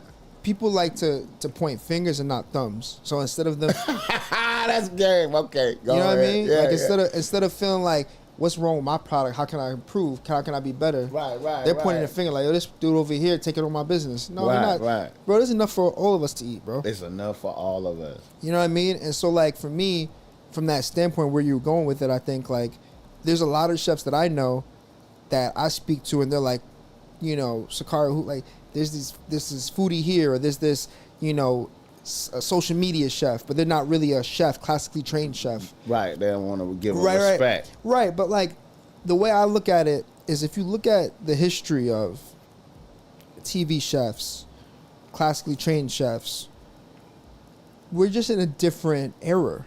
Right. You know what I mean? It's not that one is better or worse, or that they're not. You know what I mean? Right. It's if you look at like how Bobby Flay or like Martha Stewart, for example, she was the first influencer chef. Right. She's a billionaire. Right. I met her like last month at a conference, and she speaks about the importance of inspiration and information. Right. How can you inspire someone but still inform them? Right. Right when you're cooking. Right. And so, like, is she a chef? She's the first influencer chef. Right. She's like Betty Crocker of this generation. Right. You know what I mean? And she's socially relevant from whether it's with Snoop or whatever the case is. So it's like, who's to say that social media chef is or isn't a chef? It's just a different time. Social media's became television. And shout out to Snoop Dogg if he really fucking her. I think he fucking low key, man. Snoop is he might got like player, a little like, that you know is what I mean? player for that if he pulled that off. I think he did. That would be crazy. I think he did. I feel like Martha, come through real quick. Yo, Martha, come just chill with me real quick. Yo. You know what I mean? Yo. But I think it's just a different era, bro. Like I think like social media is the new television. I think podcasts is the new radio. Yeah. You know what I mean? Yeah. And it's just where we're at. Right. Where, you know what I mean? And that's transforming even now with Twitch. You know, you see a lot of people like live streaming, right? Whether it's YouTube Live or Twitch or TikTok Live or whatever. So like it's just evolving. People used to think like, you know, like electricity was bad, light bulbs were bad. You know, like credit cards was bad. Whatever like, is new is bad. You know, whatever is new. And so like it's the same thing. Oh, this person's not a chef because he popped off on social media. Well, right. He has a community. Right. People enjoy his food. Right. What's wrong? Why hate? You know what I'm saying? Just eat. It's, you know, it's a fascinating thing, man. Let me ask you about this individual, man. I got mixed feelings about this dude, but he used to make me like when I was. He used to inspire me, man. When I was working a shitty job and I'd be watching this motherfucker, man, just inspired the hell out of me. Anthony Bourdain. Ooh, okay. What are your thoughts on Anthony Bourdain? Rest his soul. Yeah. Where my mind goes, truthfully and authentically, is Anthony Bourdain is an example that you have to love your life. Right. And that no matter how much it seems out in the world, right, like social media might seem a certain way, you might be like what really matters is internally how are you with yourself? Right. Because this dude had the best job that anybody could want in the world. Right? To the outside looking in. Right. But yet he was still unhappy enough personally, whatever the case is, God rest his soul. Right. that he wanted to end his own life. Right. So that's a lesson, an unfortunate, very, very unfortunate lesson of you have to love yourself. You have to do it for you, for you. You know what I mean? You can't do it for outside validation. Right. You can't do you have to do it because you really enjoy this thing. Okay, let me make an observation. That's why I'm in the space that I'm in as far as giving game. Because I feel like you could be a expert in whatever field you in. You could be an expert. You could be one of the top dogs in your field. But if you lack game, charisma, and dealing with bitches, confidence, and dealing with bitches, your life can be in danger. You understand me? You could accomplish all these things and lack game in that area and forfeit all your shit over to the bitch and even your life. Yeah. Just like Anthony, because he killed himself because of a bitch, which for me, a nigga that's giving game, it really broke my heart in a way, because I'm like, motherfucker, how dare you? You should have hollered at me. I'd have told you what the fuck. Yeah. Fire that bitch. She did what? You know what I'm saying? Come on, what the fuck? Snap out of that shit. You know what I'm saying? You know, because really, and it's a lot of motherfuckers that would do that. Like, you know, like, oh man, that bitch, the bitch don't love me. She fucked another she fucked a young motherfucker. Oh my God. You know. I always think like, whether relationships, friendships, whatever, you gotta like. They always say like the mask thing with the airplane. Like you gotta put the breathing mask on yourself first. Oh, come on, that's game right there. Come on, come on, come on now. You think you're gonna put it on your kid? You know what I mean? No.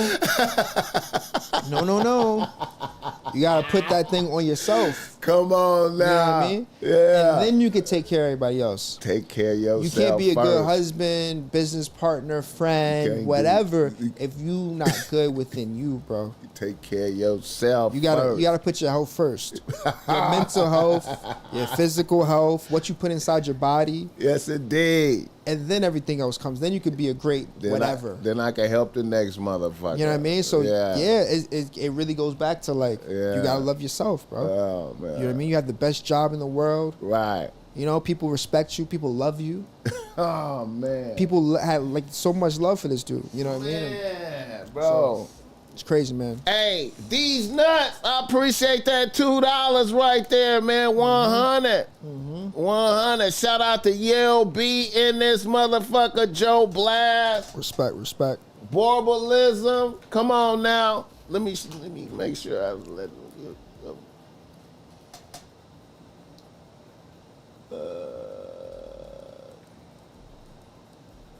let me see. George Harris, what's up with it? Alexander Jackson in this motherfucker. PA on the track. Argentina tapping in. I mean, yeah, Argentina. Yeah, man. Yeah, man. Working with what's the other dude? Hell's Kitchen. Gordon. Yeah, Gordon Ramsay. Shout out Gordon. Gordon is a fool, boy. I just seen him clown some motherfuckers, man. This is awful. I thought this would be much more exciting than this. You know what I'm saying? He's real. But I respect him, though. I respect him. He be going hard. I got a lot of respect for Gordon. But I respect him, man. You know, we were speaking about social media chefs and, you know, classical chefs, all the differences, whatever. You know, Gordon, a lot of people don't know this, but people know Gordon from Hell's Kitchen, from the shows that he's done. Right. People don't realize that Gordon Ramsay has 3 Michelin star restaurant in London for like 20-something years. He has one of the best restaurants in London. Right. At the highest level, and has had it consistently for like 20-something years. Right. That, I think, is what makes one of the things that makes Gordon great. Right. So it's not just him being known through television, but it's also him actually having a reputation of like, and the skill set. Yeah, do and that. he popped off because it was a show called Boiling Point. So there was a show called it was like a documentary called Boiling Point, where I think for anyone listening, I think 2 Michelin star restaurants are like better than 3 stars. You're like, what? Like, why? Like, 2, okay, yeah, elaborate. Elaborate. What do you mean? So usually with 3-star restaurants, people got the system down.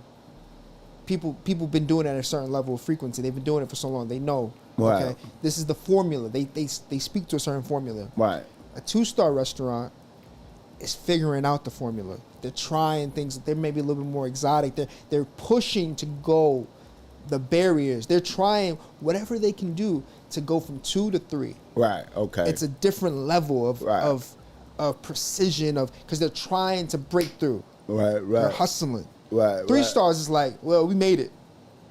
We good. And we here. We here. And we're gonna keep doing what we formula. do. But like we already made it. So the level of experimentation is limited once you hit that level. You know, and like some people, you know, they try. They'll. I mean, some of the best restaurants do. You know, for example, Marco Pure White. He had 3 stars for a long. Marco Pure White is Gordon's OG. Okay. For people to understand, Marco gave back the Michelin star. He said, "I don't want it no more." He's had it for years. Right. 3 stars. He said, "Why am I cooking for you guys? Y'all don't know food. Here, have it back." That's basically what he said. Right. So you're cooking for people that, you know what I mean, might not understand it or whatever the case is. And so it's I don't want to say it's pretentious, but it's you have to go back to what we were speaking about. Like, you have to do it for yourself. And so for me, I've always enjoyed 2-star restaurants better than 3 stars because 2 stars pushing a little bit harder. They're trying new shit. Like they're really doing the thing. Right. And so the way Gordon popped off was at Boiling Point, where they basically saw he had a restaurant. He had 2 Michelin stars at the time. Right. They did a documentary of him trying to achieve his 3rd star. Right. And then that's the bravado. That's what he's known for to this day. Right. They saw that him coming off of like being in it for real, not like reality television now where it's like washed down a little bit. Right. He's in it trying to go for his 3rd star, and he gets it. Okay. And then that restaurant has had 3 stars for 20 years, whatever the case is. Right. He's went on to do television, so on and so forth. But it comes from a place of like love. Right. It comes from a place of authenticity, which I think like that's what made Gordon successful. Is authentic, you know. Right. Even if it might rub people the wrong way or whatever, it's like that's him. You know what I mean? Right. Salt Bay. I don't want to say no respect, but like I don't know. It's more like a performative. Yeah, it's a version. Yeah, I mean, like shit. Look at his restaurants. You know, they weren't successful. They, I've heard a lot of people had really bad experiences. There's no more Salt Bays or anything like that. It was. He's folded. Huh? Yeah, he's you know, it's like that rapper like 6ix9ine. You know what I mean? Like, he's a 6ix9ine of the food industry. Yeah. It's like okay.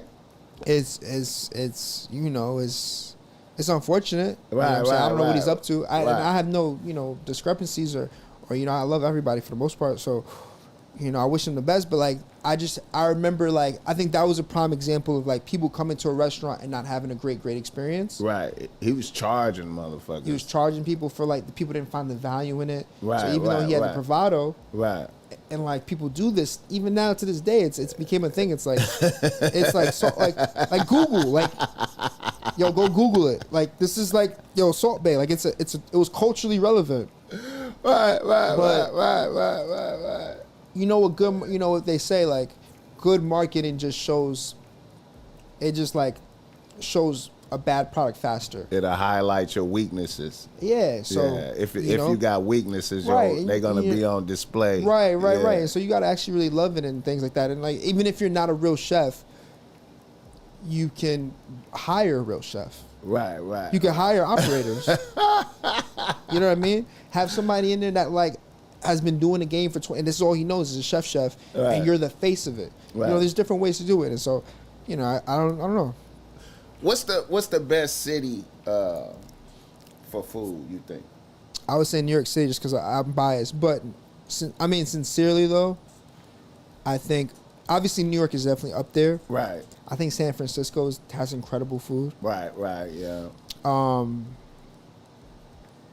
Those are my two that comes off the top. I think Barcelona has the best food in the world. Barcelona. They have a large amount of like 3 Michelin star restaurants, some of the best in the world. Wow. But then on top of that, they also have the best food market in the world, where Anthony Bourdain visited. Right. They have a lot of great food there. Wow. A lot of some of the best seafood that you'll ever have. It's also like where people from Europe will like tourist or like visit. Right. So I think Barcelona is like up there for sure. And a sleeper I think is London.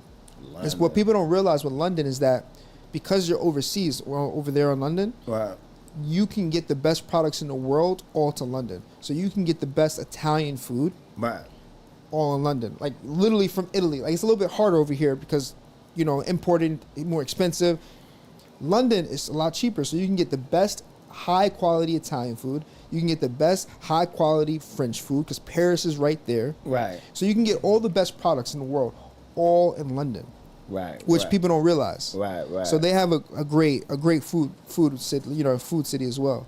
But I mean, man, nothing's like New York City, man. I mean, of course I'm biased, but you know, I grew up in Long Island, and I remember my pops would just take me like down in the city. You know, he was from Harlem, and it's just like a certain energy, like a light up when you just feel like anything is possible in New York City. You just like look up, you light up, like you go to Times Square, you're like, wow, it's 12 o'clock at night, but everything is lit up. Like it's just the possibilities are like endless. Like, and then it's a melting pot. You can get some of the best food, you know what I mean? Wherever right. You can get great Chinese food, you can get, you know, great Caribbean food, you can get great like it's a melting pot, you know? Okay, I know this is gonna be a difficult question for you, man. You think it's gonna be difficult? Okay. I mean, I like that. That's cool. What's up? The best restaurant in New York. That's tough, yeah. Why'd you do that? I don't want to put you on the spot. I know some motherfuckers, people watching it. No, that's like top three. That's like choosing your favorite kid if you have kids. You know what I'm saying? Oh, like, wow, it's like that. You're like, what do you really say? You know what I mean? Okay. I like a couple of different restaurants in New York City. I mean, cause you like a culinary artist. Yeah. So you seeing it from a different perspective. If I ask like a regular nigga, one of the homies or some shit, like I say, man, what's your favorite restaurant? Spot? Yeah. Oh, nigga, Boa Steakhouse, nigga. Right. Nigga? Yeah. Shit, nigga. Fleming's, nigga. 24 Fleming's, nigga. Fleming's, nigga. Get this nigga. Yeah. Give me the cowboy. The cowboy. The tomahawk. Tomahawk. Give me the tomahawk, nigga. What you talking about? They'll say the cowboy to the. What you talking about? Tomahawk, nigga. Yeah. You know, so I know you coming from a more, You know what's interesting about that point before I go into answer your question? It's like, you know, there's a lot of, because we speak about females, you know, there's a lot of females that might be scared to cook for me. Right. I didn't even think about that. You know what's crazy? I didn't even think about that. No, for real. Scared to cook. They're shit. Yeah. Cooking for you? Chef? Yo. I'm cooking like nah, I can't do that. Yo. You know what I mean? They're really like, you know? Wow. And I tell them the same thing, and this is where I'm going with it, which is like, I have such a deep love for food. Right. In its entirety. Right. I don't respect Michelin stars more than a grandmother cooking from her stovetop. Come on now. I feel you, my nigga. I feel you. Let's go. I don't think just because it has a white tablecloth, that means it's better than a takeout spot. Right. With a mom and pop, a couple, Come on. You know what I mean? Right. And so like when females would tell me I'm scared, I'm like, no, I love food. Right. Cook for me. It's a way to express yourself. Right. I'm not judging like that. Of course I judge naturally, but like it's coming from a place of love. I'll love it. That's where we going with it. Bitch, you put your love in the food. I can taste the love in the food. Come on now. Come on now. So it's like you're doing this from a place of kindness, a place of love. Like, of course I'm gonna appreciate it. I'm not gonna be here. This needs more salt. Right. You just took your time. Right. Or your grandma just took your time. Or your mom just took your time. And you're sharing this experience with me. Right. I'm not gonna sit here and be like, this needed more of this, and I would try this next time, and da-da-da-da-da. Right. No, because that's not the time and place for that. Right. To be technical. Right. I can be technical, but I appreciate the food for its entirety. Right. And so when people ask me this question, like, yo, what's your favorite restaurant? It goes from the different spectrums. Right. You feel what I'm saying? I feel you. Like, my boy Charlie. Charlie's the first black chef to win a Michelin star in New York City. Right. He had his restaurant Clover Hill. Okay. Right? Won a Michelin star. He then took over, God rest his soul, James Kent space called Saga. So James Kent is like an OG in the cooking space. Well, he was becoming an OG and he passed away from a heart attack. Okay. He was very young, like 40-something years old. And that's just, I mean, just speaking to that, you know, like, you have to take care of your health. Right. I don't know the situation, but, like, health is really important. Right. You know what I'm saying? But anyway, Charlie took over his restaurant. And you have an African-American now leading a 2 Michelin star restaurant in New York City called Saga. They have a beautiful, like, skyline view, being able to look down at Wall Street. Okay. You have some of the most important people that come to New York City coming dining at this restaurant. Right. And he's doing great food. Right. Like, and that's the homie. Right. Like, me and him was in the trenches together. Right. He's from Detroit. Me and him was in the trenches together at 11 Madison Park, cooking. Like, yo, bro, this chef Wilder, right? Yo, bro, we used to have a group chat, handshake and all. Like, you know what I mean? Right. There was only 3 black chefs in the kitchen. Right. Back in the day, it was me, Max, 4 of us. Me, Max, and then it became 5. Me, Max, Charlie, and Donald. Right. And we had like a little group chat. Right. And we just connected differently because it was a whole bunch of just white people. We weren't supposed to be there. Right.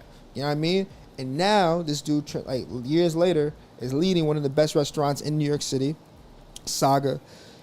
So I feel like Saga has to be on the list. Right. You know what I mean? He's cooking, like, he's having fun with it. He's speaking to his growing up in Detroit and like memories and food, but he's doing high level epsilon shit. Right. And it doesn't feel pretentious. It feels like this is a place where you want to go and like eat on a special occasion. Right. You know, like it's wifey's time, like wifey's anniversary, like, or you about to propose, like this is where we going. Right. So you got that, but then like, you know, Lucali's is dope. I always shout out Lucali's Mark, because Lucali's is one of the best pizzas in New York City. Okay.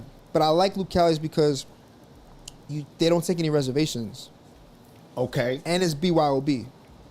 Okay. So you bring your own bottle of wine. It's a great date spot. Listen, fellas, because that's who we talking to. Go to New York City. Okay, I'm gonna give y'all a game. Go to New York City. Go to Lucali's. Show up a little bit early. Okay, show up a little bit early. Maybe like 3 o'clock. Right? They open up at 4. Show up 3. Wait on line with her. Okay, wait on the line with her. Conversate. Joy, how you doing? Get to know her while you're on the line. Get up there. Put your name down. Now, the server or whoever's taking the thing is going to say, you know, we don't have that many spots open available. Is 8 o'clock okay? 7 o'clock? It's 3 o'clock. 7 o'clock okay? 8 o'clock? No problem. So now, you walk around the neighborhood. Free. Totally free. Walk around the neighborhood. Enjoy the beautiful day with her while you have something to look forward to the entire time. Go to the liquor store, pick up your 2 bottles of wine. Go to the bar, maybe get a drink in or 2. Go shopping, little market, little thrift store. Come back 7 o'clock. Welcome with open arms. Great hospitality. Beautifully dim setting. You got pizzas that are rolled out with wine bottles. You know what I'm saying? Drop the 2 bottles in. Get a little chilled. Pour your glass. Enjoy some of the best pizza in New York City. And order the calzone. Or order the meatballs as they're off the menu items. And now you're in a spot that feels exclusive. There's not that many people that can come in here. You're drinking your wine, you're vibing out, great music, you know what I mean? Jay-Z, Beyonce go there all the time. And then you go in the night, however you want to go in the night, you know what I mean? But that experience is what makes Lucali special. It's great pizza, but the experience. Bring your own bottle of wine. Come sit down. There's only 2 menu items. There's only the pizza and the calzone. That's a vibe. So you got Saga, right? Really epsilon. Then you got spots like Lucali. Another spot. Hey, acknowledge what he just said. My New York niggas, acknowledge that. Oh, that was beautiful right there, man. That was game right there. I like that. I like that whole presentation. Niggas ain't knowing. I like that. Bro, you know that was beautiful. That was beautiful. You respect it? Beautiful. I respect it. I respect that coming from you. I respect that. I respect that coming from you, bro. Okay, go ahead. Okay. Nah, I respect that coming from you. Because you know, a lot of times people say like restaurants aren't great date spots. Yeah. Right? Because it feels like... See, you see the details surrounding that. That was the essence. The details surrounding that. Because really, you can't even really get to know a bitch while you're eating. Mm-hmm. You need to have a conversation before. Yeah. Because when you're eating, you're eating. Yeah. So now you spent the whole day with her. Man. Now you spent the whole day. Beautiful. Okay, yeah. You spent the whole day. Okay. You know what I mean? Okay. I personally love restaurants for date nights because it's always an experience with me. Right. Okay. If you coming out with me and we go into a restaurant, it's a vibe. I either know the chef. I'm gonna give you. You know what I mean? I'm just taking it. That's crushing some shit right there. You already like you know the what I mean? chef. Come on, man. We're gonna get a kitchen tour. Matter of fact, let me go back. That spot that I'm talking about in Bellflower is called the Nest. It just came to me. It's called the Nest. Okay. I had some fire.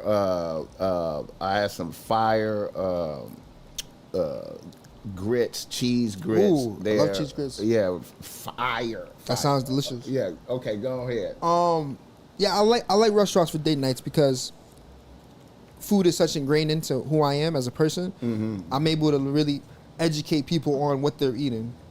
So if we go to a spot, I'm really knowledgeable about that spot. You know what I mean? Right. I know the chef. I'm familiar with the chef. Maybe we get a kitchen tour. Maybe they bring some wine over. Yeah. You know what I mean? Kitchen bring me tour. back. You know what I mean? Okay. So like we really having a full on experience. It isn't me sitting across the table from you interviewing you. Like, you know what I mean? Where you from? No. Like, yo, I chose this spot because look at the lighting right here. Look at the lighting. You see how like the decor, the ambiance, bitch. You see the decor? Okay. You listening to what music? I love this song. Music. It's all part of the experience, and so like food is so part of me that's why that restaurants make a great date night for me. Another one of my favorite spots is Fish Cheeks. Shout out Dustin. I think those are like my favorite 3: Saga, Lucali's, and Fish Cheeks. Fish Cheeks is Thai food. Thai food. It's a white boy cooking Thai food. Okay. Dustin, and he says it all the time. He's like, "Listen, I'm just a white boy cooking Thai food." That's why I said it. Just so I said, like, he acknowledged it, so I could say it. Right. But he went to Thailand, studied Thailand, Thai food. It's one of the most consistent restaurants. Right. They have the best wings in New York City, hands down. Best wings. You're like, what? Thai food? Best wings. Right. Best wings in New York City. Right. They do a Zab seasoning on them. So like, you know, like the little ramen packets that you grew up on when we all had a cup of noodle and stuff? Right. They took that seasoning and they made like a dry rub out of it for the wings. Okay. So when you eat it, you're like, yo, this is crazy. It's crispy, crackly, like deliciousness. Right. So Dustin came over with that. And like, I met Dustin at a Porsche event. We were cooking together at a Porsche event. And he's like, yo, come to the restaurant. I was like, yo, I'd love to. Came to the restaurant, brought another chef friend. They were like, whoa, this food's delicious. Yeah. We shot an episode of one of my YouTube series at the restaurant where I went behind the kitchen and learned with him. Right. And he was teaching me about how he does the pork. He gets his pork from North Carolina. He's getting great products from everywhere. All his stuff from Thailand, he's getting imported from Thailand. It's very hard to get specific things. Right. He's making the Thai food how it is enjoyed in Thailand. So like a lot of the food that you have sometimes is like washed down a little bit, watered down for New York. Right. Because it's not like as you would, like you don't feel like you're in a street corner sitting in Thailand. Right. He's not paying attention to the absolute details of this particular experience. You know what I'm saying? He's making sure he's giving you the experience. He's giving you the exact how it would be in Thailand. Right. He's not holding back on the spice. Right. So he's gonna let you know, yo, this is spicy. Right. This is how they enjoy it over there. Right. Up to you if you want to enjoy it here. Right. Like that. I feel you. You know what I mean? So he's unapologetic. Right. About the authenticity of the food that he's cooking. Best wings, great. There's a prawns dish there. It's a curry prawns, and I love curry because of Caribbean. So like, you know, like there's that tie. You know, there's that tie-in, meaning like there's that familiarity, there's that nostalgia. Right. When I eat, you know, a Thai curry, it's like, man, I grew up on curries. Right. So like there's that essence to it. It's just a great New York City restaurant. The crab fried rice is fire. Fire. Like crab fried rice is crazy. And it just feels like a vibe, you know? Like it doesn't feel too formal. It feels like it feels delicious. So those are my top 3.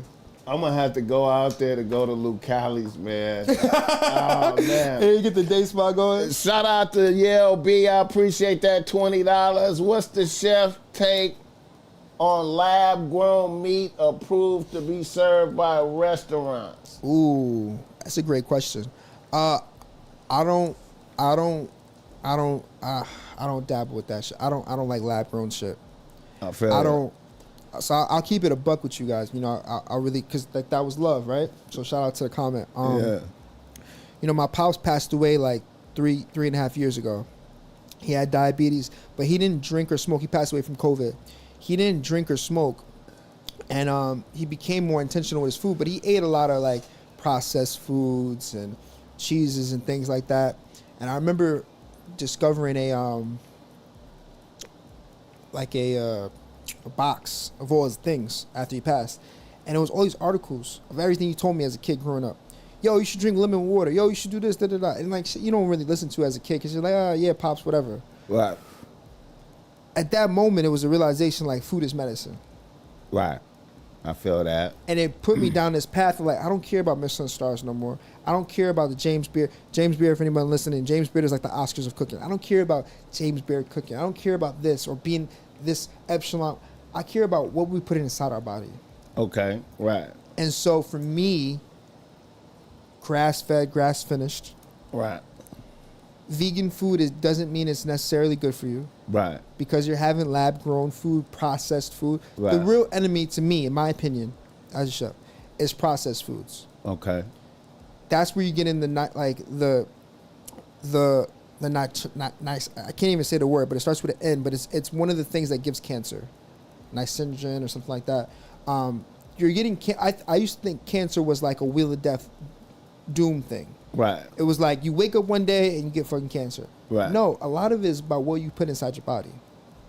A lot of it is like you putting this inside your body and your body reacts to it. Your dementia. Right. It's not random that we're getting dementia. It's about what we put inside our bodies. Right. And because I started cooking in these high epsilon restaurants and stuff, and I have high epsilon clients, I realized something like all the vegans or all the pescatarians or all these people that have special diets and stuff, they're not doing it to like piss you off. They're doing it because they care about their health. Right. And like maybe there's celiac disease or maybe their body can't, you know what I mean? Their body can't react to certain things. So I have a deep, deep love and respect for healthy cooking. Right. And I try my best to do it affordably because it is more expensive. Right. But there's nothing more important than your health. Right. So to answer your comment, your question, I don't believe in lab-grown foods. I don't even like, the chicken that has the steroids induced in it. Right. Because you figure, like, how did you create all these eggs? How do you create all these chicken? Like, that's not how it was intended to be. Right. From Mother Nature. Right. You feel what I'm saying? So, like, I'm looking at the organic pasture-raised. I'm looking at the grass-fed, grass-finished. I'm looking at the wild-caught fish. Right. Because it's caught in the wild how it was intended to catch. Right. Not, like, overly produced and not sustainable for Mother Nature and Earth and all these things. And so I care a lot about where the food is coming from, how clean the food is. I don't really eat fast food like that. Right. But not from a pretentious standpoint. It's just because I care about my health. Right. And like, it doesn't make me feel good. Exactly. You know, like after I remember the first time I had vegan food, it was the first time I was full in my life where I wasn't tired. Right. Every time you had macaroni and cheese, cornbread, sweet potato yams, some ham, turkey, fire. Love it. Delicious. But it's killing our people. Right. You know what I'm saying? And after I eat that, I want to go to sleep. I want to hibernate. Because we're animals. Right. I want to go lay down. Right. I don't feel I have energy to go and chase my dreams and chase my goals. For that 30 minutes, hour, 2 hours that I'm feeling it. Right. So when I eat, I do a lot of fasting. Joe Blast say nitrates. Nitrates. Oh, thank you for the, okay. Yeah, nitrates. Shout out Joe Blast and this motherfucker. I knew it started with N. Nitrates. Yeah. So like if I'm eating turkey or something like that, a lot of, I used to eat sliced meats. It used to give me a headache. And it wasn't until I ate the natural ones without the nitrates that I didn't have a headache anymore. Wow. And so like, how is your turkey being processed? How is your food being processed? Where's it coming from? Right. Even like a lot of food from the grocery stores isn't necessarily the best for you anymore. Because of the pesticides and everything that they're doing. A weird thing that I noticed, man, is I've been on like some eat once a day type of shit. Yeah, it's actually for some few years. It's called OMAD, like OMAD diet. And, and fasting, I used to like think like, oh, like you're not eating, that's not good. But fasting is actually, because like if you think about how we developed as a human species, right? We didn't have meats and steaks and chicken and McDonald's and Right. We had to go out and hunt for our food. So when we ate steak, we ate that like when we caught it. Right. Or we had to go catch the fish. Right. So our bodies weren't intended to be like that. Right. You know what I mean? Our bodies were intended to have enough energy off the nuts and the berries and the seeds that you're getting and stuff like that. Right. So your body actually can fuel off of one day a meal depending on what you put inside your body and stuff like that. I try to fast. Intermittent fasting, or I'll do one meal a day or something like that. Right. I want to be around a long time, I care about my health, and I want to educate. The book. Going back to the book, like the book speaks a lot about that, about the importance of fasting. Fasting is a cheap way to like be healthy. You know what I mean? Because a lot of people's first excuse is like, I can't afford it. Facts. You can't afford your health? Right. You can't afford to live longer? All right, well, how about try fasting? It's free. Water. Water. So, you know what I mean? Water is like $1, bro. Like water's one of the your body's made up of 75% water. Right.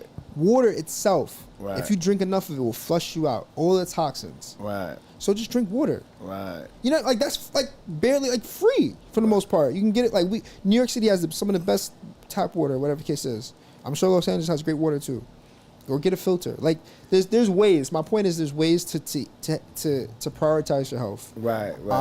And so, my great grandmother is 101 years old. Okay. She's still living. All right, that's what's up. And she eats from her farm in North Carolina. Right. Sweet potatoes and you know what I mean? None of that stuff has all the things that we're talking about. Right. You know what I mean? That kind of speaks to it. There's this documentary on Netflix called Blue Zones, and they speak about the areas of the world where people live the longest. And I heard about that. Yeah, it's fire. I love it. It's like, why do these people live longer? Is Japan like number one with that? One of Okinawa, Japan is one of the places. Yeah. They have Greece, they have Italy, Okinawa, Japan, and what they found in a lot of these places is that there's a sense of community. Right. People have purpose. Right. If you're by yourself or alone, you tend to actually pass away sooner. Right. Than if you have a community, you have people around you, which is important. Right. And they're eating from the land. They're not, they're not eating fucking McDonald's and shit every day. You know what I'm saying? We eat fast food from a place of convenience. Right. If I do indulge in fast food, it's not coming from a place of like deliciousness. It's coming from a place of like, I need something fast. I be fascinated. I know several motherfuckers that done exhausted their resources fucking with DoorDash and fast food, man. Like, you know what I'm saying? And I be like, yo, like, what's up with cooking? Cooking's one of the cheapest and best for you ways. Yeah, what's up with cooking, bro? And that's why I'm so passionate about it because, and that's why I wrote the book, because I want to simplify that for the next generation. Right. You know what I mean? If you're in college or if you're a young chef or a young foodie or like love food, you don't have to go to fucking Burger King. You can actually save money right. and save your life at the same time. That's interesting that you put intermittent fasting in your book, man. That's pretty dope. It's cheap. There. That's pretty dope. And it's healthy. Because people are like, yo, I can't afford it. Yeah, you can. You try this. Yeah. You know what I mean? That's part of like some of the game that I be putting out there is shit like that, cooking, fasting. Cook at home, bro. It's a great date night too. If the fellas are listening, listen. I don't cook for everyone. Right. I don't. Right. If I'm cooking for you, it's gonna take a few dates. You gotta make the rounds first. You gotta make the you know what I mean? You had to make it this far. Right. I'm not cooking on the first date for you. It's not happening. Right. Facts though. That's the first thing that they ask though. When are you cooking for me? I'm like, I'm not cooking for you. Right. I need to get to know you. Yo, the power went out, my bad. But anyway, we appreciate y'all. We gonna wrap it up. We wrapping it up. Damn, that shit crazy. I'm gonna have to edit. that. He gonna be at the Afro Latino Festival today. The power went out.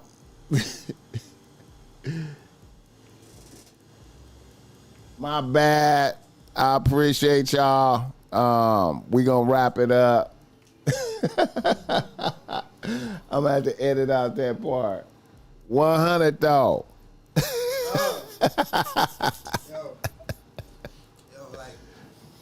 Like love. Let me put it on you, man.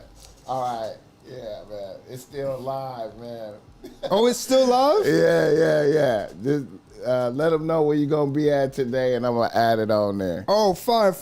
Yo, come join me. Afro Latino Culture Fest. You can just Google it. It's on Eventbrite, on Instagram. It's near LA Live. It's a free festival, so pull up free. I'm going to do meet and greet, come through, chill. And, we're just going to be talking about food. Okay. And it's going to be free tacos out there. A lot of food vendors. Go support your local small businesses and food vendors. It's going to be a vibe. Come through. Also sign up for my my book, my pre-order for my book. You can go to smithwickprovisions.com. So Smithwick, SMITHWICK, provisions, PROVIOSION.com. And you could pre-order the book. And if you pre-order now, you have a chance to win a free meal, like a private dining experience from me, as one of the first few hundred people to join. So, yeah, man. Stay tuned for the book. Follow me on socials, Sakari Smithwick everywhere. I vlog and I live stream a lot, so you can kind of see different sides of me. And this was dope, BossMack. This was incredible. I really enjoyed it. Thank you so much for welcoming me into your space, man. It means the world, and giving me a perspective of your culture out here, bro. So appreciate you. I appreciate you, man. I'm gonna edit that little blackout part. The blackout is what made it fire. Think about it like this: I'm the only guest that's ever happened to. Now crazy. We extra special. That's crazy. You know what I mean? That's fire. All right, man. Love. Peace. That shit crazy. That shit crazy. Now we got one for the books. You know what I mean? All right, man.